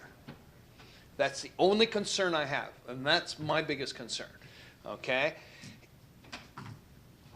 If that happens, we're going to have a hell of a dilemma here, okay? And that is my only concern. Do I agree with what everyone has said? Like I said, yes. I agree with saving money. I agree with finding maybe another service that can be integrated well, okay? I agree with all of that. I think it's a good way to go. But in the back of my head, that's my biggest concern. And just realize that if that's what happens, how do we reboot? And that's what it's going to. That's what we're going to need, a rebooting of what we have now, because it's going to disappear. And then what do we do? So, I just want everyone to realize that that's a possibility. That's all. Thank you, Councilor. Councilor Bodner. Just to Councilor Doucette's point, I think right now we're buying a service. If we decide to go with another service and it doesn't work out, I am sure the people we're buying a service from now would be happy to sell us that service again. So I'm just guessing, but I'm thinking that's how business works. So, right. You know. Thank you, Councilor. Further comments or questions? Councilor Elliott, we have a recommendation that has been tossed around in the dryer here, and I'd like to know where it ended up.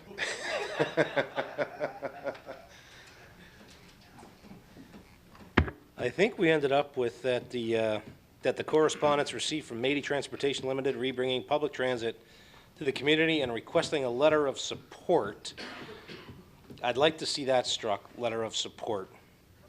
So let's say that the correspondence received from Mady Transportation Limited bringing public transit to the community be referred to the Transit Advisory Committee. Full stop. I would add, if you don't mind, I would add for a recommendation back to council. Yeah. Recommendation back to council. Okay, great. Yep. We have a seconder to that? Who seconded that? Is that Councillor Doucette? You're fine with that, Councillor? You're fine with that change? Yeah. Councillor Doucette? Yes. Yeah, that's fine. Questions or comments further? All those in favor? Opposed? That would be carried. Great. Great discussion, guys. We'll now move on to item 16. Councillor Kenny. Thank you, Mr. Mayor. Region of Niagara Municipal Hazardous and Special Waste Event Days. Report 87-2013, that the correspondence received from the Region of Niagara Municipal Hazardous and Special Waste Event Days be received for information. Thank you, Councillor. Do I have a seconder to that, please? Councillor Desmarais. Councillor Kenny, you're up. Thank you. I know this has already been passed by Regional Council, but I just wanted to share some of my concerns in regards to this report, because I was surprised to see that these event days where the individuals have and can dispose of hazardous and special waste, they go to depots and they bring all their extra stuff that they have that they want to get rid of instead of dumping it, and it's being reduced from 17 to 14 for 2014. This was already reduced once in 2013. In 2013, they reduced it, the region reduced it from 17 from 28, which to me was a big enough drop. Now they say that there was a big savings. It says resulting in a projected savings of 162,000 and then an estimated savings of 159,000, but I guess though it's passed, I still have some concerns. Just for example, it says staff are recommending that the St. Catharines event days be reduced from 6 to 5, Welland from 3 to 2, and Wainfleet from 1 to 0. Doesn't tell us, in Port Colborne now, we don't have them. Everything is brought, to my understanding from the individual who asked me to bring it up, that they go to Wainfleet with their driver's license and they bring their waste there to Wainfleet. But now they want to get rid of that one. So I guess my concern, Mr. Mayor, is that is the fact that it has been reduced to that amount, and I'm afraid of illegal dumping. We're always afraid of illegal dumping, and this just causes me grave concern that you know, the days are reduced, people can't get to them, and so that's exactly what they're going to do.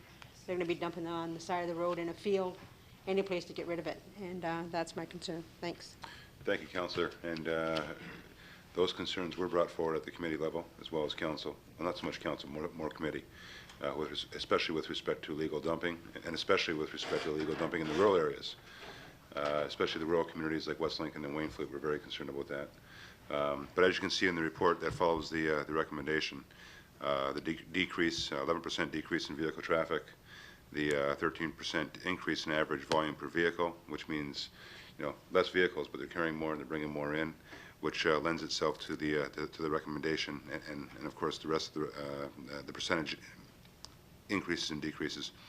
The response that we got from staff was twofold. One, obviously, is the financial savings, and secondly, that they're going to monitor it in 2014, and if in fact we do see the implications of what both committee there as well as here are concerned with, then a further recommendation will be made. But I think it's the bottom line, it's budgetary. Okay. Members of council, further questions or comments to this? All those in favor? Opposed? That will be carried. Thank you. Moving on to item 19, Councillor Kenny. Thank you, Mr. Mayor. Ontario Convenience Stores Association proposed motion for contraband tobacco, that the resolution received from the Ontario Convenience Stores Association regarding contraband tobacco be received for information. But it's noted that we did consider this back on May, but at that time, we just received it for information purposes. Okay. But I'd like to just go to that item. Okay. Now, I think that they're really asking us to support this. It says we would be honored to have the support of your municipality as we look to raise the profile of this issue with the government of Ontario. And it just says if you've not already done so, we please ask you to consider adopting this motion at your council meeting so that we can add you to the growing list. And I think it's important that we do that. I don't think we should just receive it for information purposes. I think that it was spoken at, it looks like at the AMO conference in Ottawa, and it looks like there's a need to have local municipal council support that, and I wondered if we could bring that up as not just a motion to receive as information, but to their original motion. Thanks.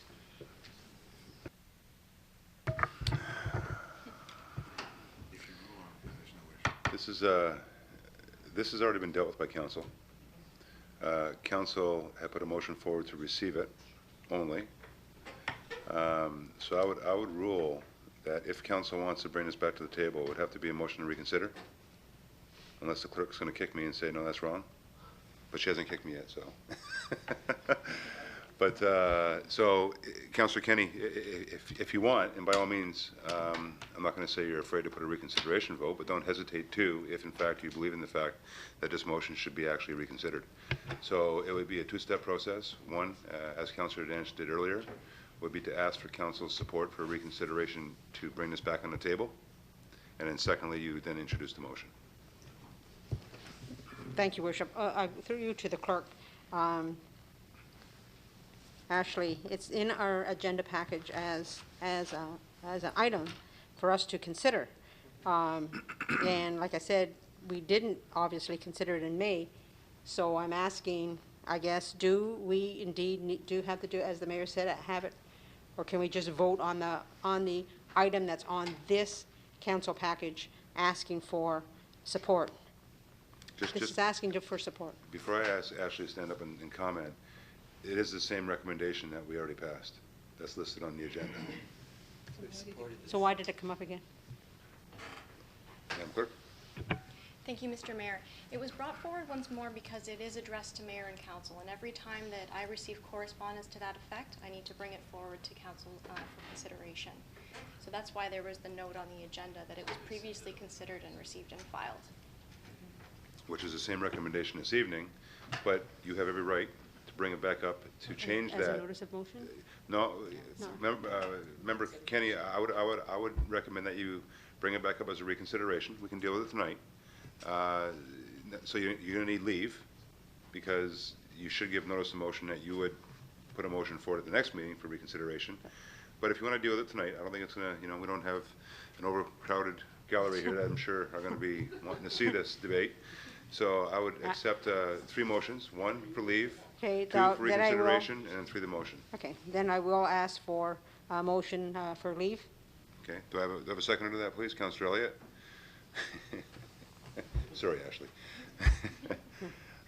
Questions or comments to leave? All those in favor? Opposed? That will be carried. Councillor Kenny?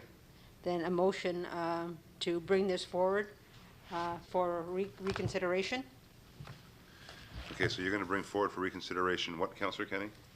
That we support their motion in regards to the, let's see. The proposed motion? Yes. The proposed motion on 243? Yes. Okay, that's fine. So I do have a mover to reconsider the motion that is contained within our agenda on page 243. I have a seconder, Councillor Elliott. Mr. Heil. The motion is now that you would receive for information. That's the motion that you will consider if the motion to reconsider carries, in which case then you will provide different direction rather than receive for information. You would move then that it be approved and recommended. Thank you, Mr. Heil. It won't come forward, sir. It's something to do with our The actual motion is in here, but I ha- can't get it up. I have it here on my hard copy. You don't Okay. have it on your, It's on there. It's on there, but it's not the whole motion, yeah. It Oh, do won't you let have it me on in, there? yeah. I can read it off if you want. Or Councillor Kenny here, I can give it to you. Here. I'm gonna pass that down to Councillor Kenny. I brought this back from both sides. Yeah. I brought the packages back from both sides. Thank you. So let's ask for the reconsideration. Councillor Kenny, I would like, if you can read the motion out so the council knows what you're actually reconsidering. Yes. What we've already passed, members of council, was to receive and file.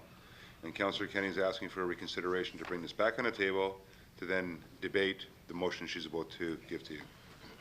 Councillor? Thank you, Mr. Mayor. This is from the Ontario Convenience Stores Association.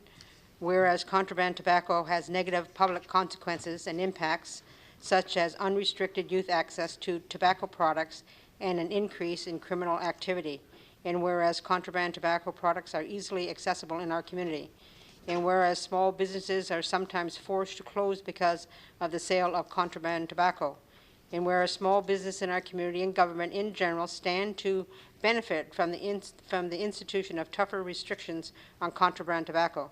Therefore, be it resolved that the Council of the City of Port Colborne write a letter to the Ontario Minister of Finance in support of Ontario Government's 2012 and 2013 budget commitments to eradicate contraband tobacco through the implementation of additional regulatory enforcement and other provisions through the amendments to the Tobacco Tax Act, particularly in support of the following proposed measures. 1, increased fines for those convicted of offenses related to contraband tobacco. More authority for law enforcement officials with respect to forfeit of items seized and impounding of vehicles.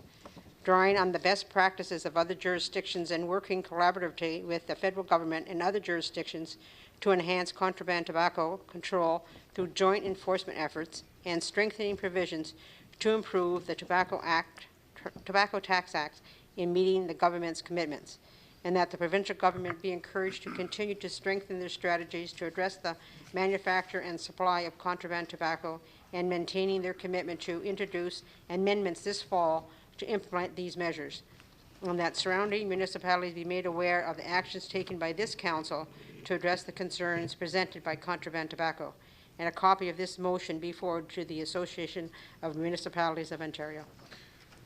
Thank you, Councillor Kenny. And Angie, I didn't even see your lips move. I'm just kidding. We have a seconder to that in terms of reconsidering this motion. Councillor Elliott. Councillor Elliott. And there is no debate on the reconsideration motion, folks, so I'm going to go right to the vote. All those in favor to reconsider this? Opposed? That would be carried. So the motion is on the floor, moved by Councillor Kenny. Do I have a seconder to that motion? Councillor Elliott. Are there any comments on that motion? Ange, go ahead.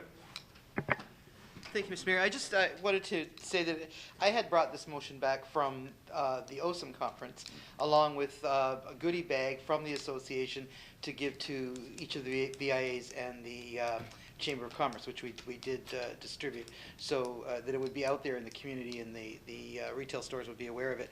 But it is definitely a good motion, and it's certainly something we should be supporting. Thank you, Councillor Desmarais. Councillor Elliott. Thank you, Mayor. I'll echo what Councillor Desmarais said. When I went to AMO 2 years ago, the first time that Councillor Kenny and I went,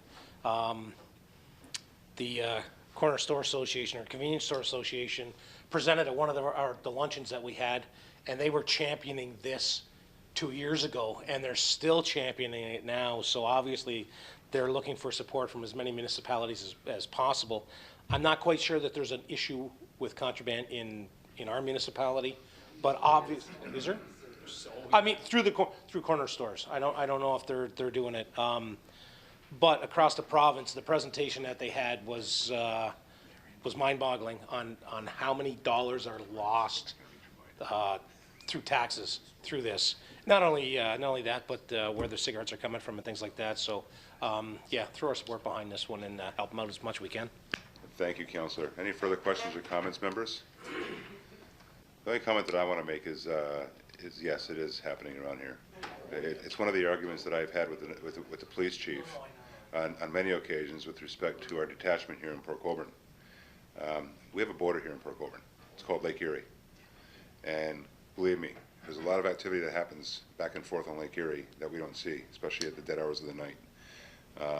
And reason being why we need our detachment here and the presence that we have here on a consistent basis, not only of the Niagara Regional Police, but also CBSA, Canada Border Services Agency, as well as the RCMP, which is the reason why they've installed more cameras on our lakefront, as well as our canal front. But cameras only do so much. We still need bodies and we still need resources here to ensure that those activities come to a halt immediately. So with that said, I'll be supporting this recommendation as well. So, with no further comments or questions, Madam Clerk. Thank you, Mr. Mayor. Just one comment about a procedural issue. Just want to be clear on the motion. For reconsideration, Council is now reconsidering its original motion, which was to receive and file. So my recommendation to you is to, if you're not in favor of that, to take a vote on that, and if it fails, then introduce the new motion to support the motion in the correspondence. Did we not already do the reconsideration vote? I thought we did the reconsideration vote. But now the motion is receive and file. That's what you're considering. Oh, the new motion. Gotcha. Okay, I gotcha. We didn't do the, okay, so there was 4 motions that we needed. We need one to reconsider, which was the old motion. Now we have the one that's on our agenda. That was the one I forgot about. I do apologize. Right. Okay, so before we actually bring the new motion forward, we have to defeat this motion that's on our agenda. Okay, so to receive and file again.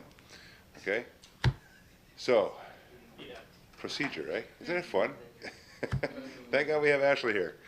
Oh, yeah. Keeps us on the straight and narrow. Yes, she does. Okay, so the first motion to reconsider, that's fine. Now we have the second motion that's on our agenda today.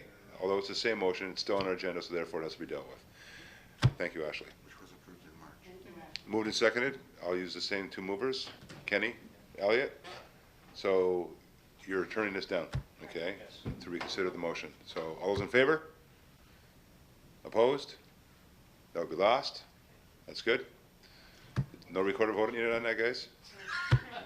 You're sure? So with that, we do have a motion to reconsider.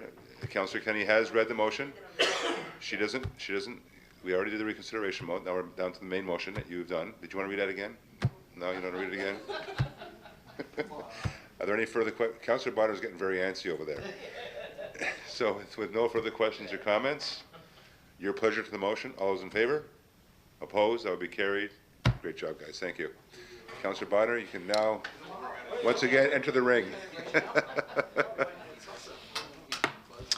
Members of Council, that does now exhaust our agenda for Committee of the Whole.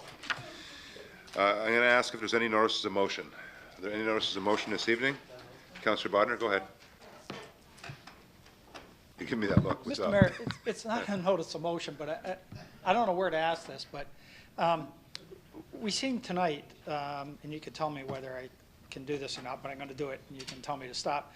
Tonight we seen a whole bunch of signs in here. Did we not have a bylaw prevented signs in the council chamber? Thank you for that, Councillor. Just And I'm glad somebody brought it up because I had brought it to Ashley's attention when I first walked into the chamber. You know, it's something that, quite frankly, I'm not very supportive of. I think it adds to the animosity that's in the chamber greatly. So, and I think it divides, whether in versus working together toward those solutions. So, you know, the chamber, if you have something to say, in my opinion, you say it up here. You don't have to sit in the back and say it on a placard. So I asked the clerk if in fact we did have a bylaw, and she said she was going to check in on it, and she's going to report back to my office. And of course, with that, if council wants, she can report back to council with respect to, one, if we do have a bylaw in place which prevents or allows signs in the chamber, and then of course from there, council can take a direction, if you so please. And that's why I'm sure you're bringing it up. Councillor Bodner, go ahead. Just one of the, I'm pretty sure we do, but I just can't remember for sure. But if it comes back we do, then how do we proceed with, because this won't be the last time this happens, who polices it? is, at the door, or, you know, do we let organizations know that we suspect might come ahead of time? You know, I mean, people go to a lot of work those signs cost some money to put. They weren't just on a piece of paper. They were, Sure. you know, I'm sure our sign people in town, sorry, Frank, if you made them, but, you know, they don't, you don't get those for nothing. So we should ahead of time try to anticipate if we think they're going to do that and save everybody some money and aggravation. So just if we could have that part of the report too.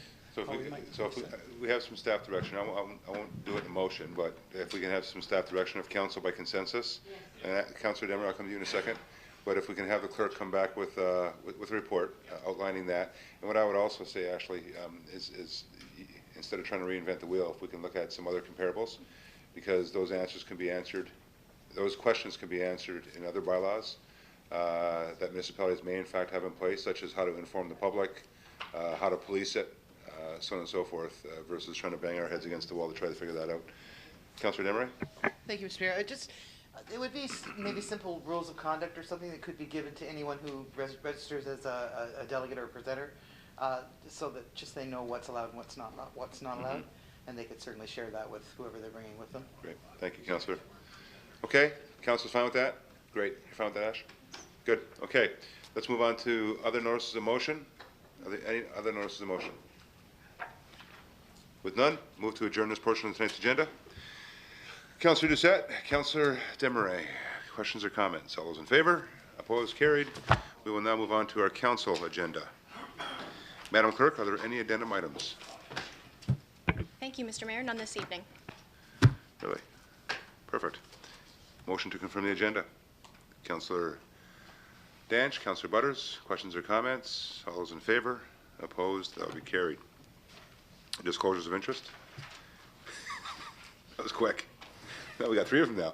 So we have, I'll start off with Councillor Bodner first. It's easier for the cameraman. Item 19, Mr. Mayor, as it involves the Convenience Store Association and sale of tobacco products, or relates to that. And as I sell tobacco products, I'll declare a pecuniary interest. Okay, thank you, Councillor Bodner. Councillor Doucette? Very much, Mr. Mayor. I have an indirect pecuniary interest in council item number 6, being that I'm within the 120-meter limit of 287 Killaley Street. Great, thank you, Councillor. Okay. Councillor Elliott? Thank you, Mayor. I have a pecuniary interest in item 4 as I represent the brokerage that represents the city in the transaction of this property. That's the West Side Arena? Yes. So West Side Arena. And you're going to have to also declare a conflict in the bylaw? Conflict in the bylaw, too. Great. Thank you, Councillor. Any further disclosures? Members, disclosures of interest? With none, we'll now move on to the adoption of the minutes. We do have 3 sets of minutes here. And if you don't mind, I'll do them in block. I have the first set of minutes of the 38th meeting special of council dated October 28th, 2013. The second set of minutes is the minutes of the 39th meeting special of council dated October 28th, 2013. And lastly is the minutes of the 40th meeting regular of council dated October 28th, 2013. Mover and seconder, please. Councillor Desmarais, Councillor Butters, questions or comments? All those in favor? Opposed? That will be carried. Items requiring separate discussion. Now we have some conflicts here, so if you guys can help me out here. Councillor Elliott? Number 4? Number 6, so we'll raise, or lift number 6. And what was yours, Ron? 19? 19. Okay. Okay, so if I can have a motion to accept the remainder of the items. Councillor Elliott, Councillor Danch, questions or comments? All those in favor? Opposed? That would be carried. Now, who wants to lift number 4? Angie, go ahead. Thank you, Councillor Kenny. Thank you so much, Councillor Kenny. Oh, I'm a ventriloquist. Okay, we'll start with item 4. Department of Planning and Development Report number 2013-8, subject sale of West Side Arena to Port Colborne Yacht Harbor and Marine. Do I have to read the whole motion out? Yeah, I should. Yeah. Okay. Thank you, Councillor Kenny. That the council repeals bylaw 5917-2413. I got that right, yeah. Oops. That the council enters into an agreement of purchase and sale with Port Colborne Yacht Harbor and Marine Limited, attached here too, for the sale of parts 1 and 2 on Plan 59R 14802. For some reason I'm getting a glare here. For the purchase price of $252,500 plus HST. That the city clerk prepares the necessary bylaw for the council's approval. That the mayor, clerk, and city solicitor be authorized to sign and execute any and all documents respecting the sale of these lands. Thank you, Councillor Desmarais. Do I have a seconder to that, please? Councillor Kenny, are there any questions or comments? All those in favor? Opposed? That will be carried. Who wants item 6? Councillor Kenny, why don't you take that one? We've made that executive decision on this side. Touche. Okay, that Department of Planning and Development Report number 2013-71, subject recommendation report for a zoning bylaw amendment, file D-140813, 287 Kalali Street East.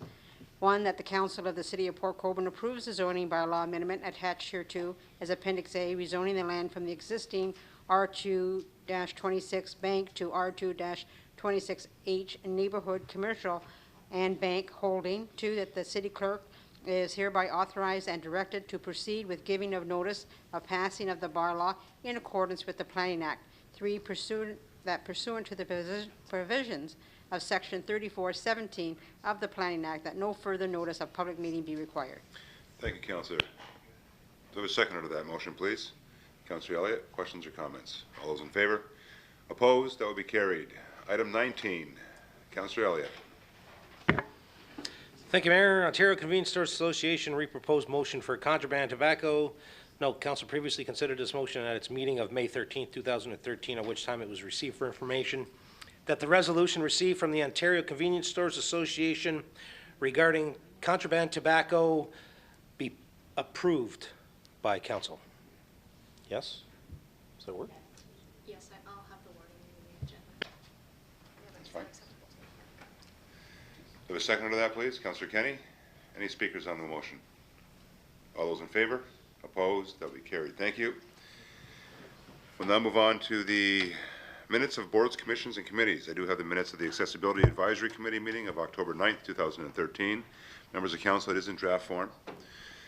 I do have the minutes of the Port Colborne Historical and Marine Museum Board of Management meeting of September 17th, 2013. If you don't mind, we'll do them in block. Mover and seconder, please. Councillor Bodner, seconder. Councillor Danch, questions or comments? All those in favor? Opposed? That will be carried. Members, are there any notices of motion? With none, Madam Clerk, the introduction of the bylaws, please.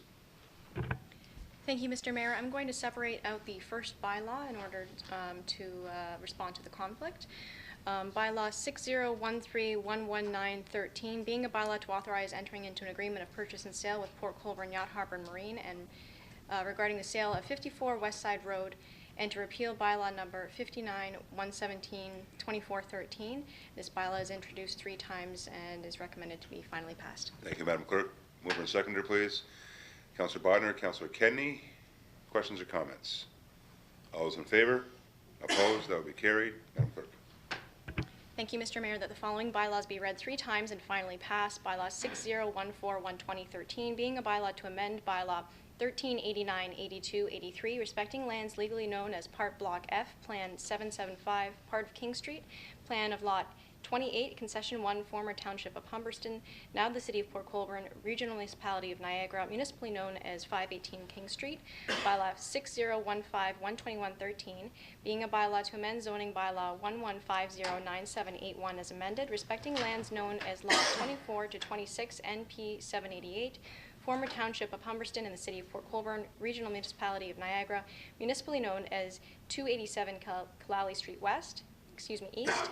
Bylaw 6011612213, being a bylaw to close temporarily to vehicular traffic sections of various streets for purposes of the 2013 Santa Claus Parade. And finally, bylaw 6011712313, being a bylaw to amend the goals and objectives and terms of reference for the Port Port Colborne Accessibility Advisory Committee.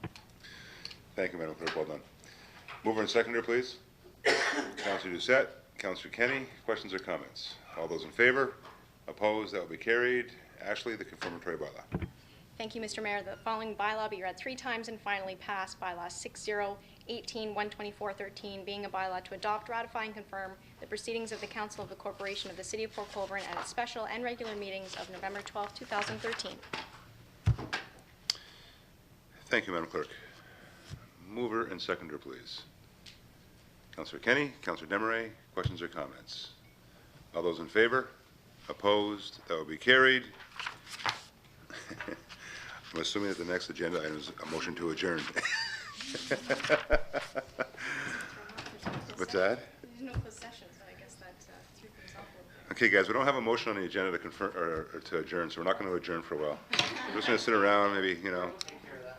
Let me write it in. Write it in.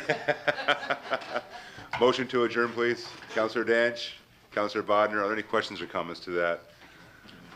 With none, no recorded vote requested? Okay, all those in favor? All those in favor? Opposed? That will be carried. Have a wonderful week. I adjourn.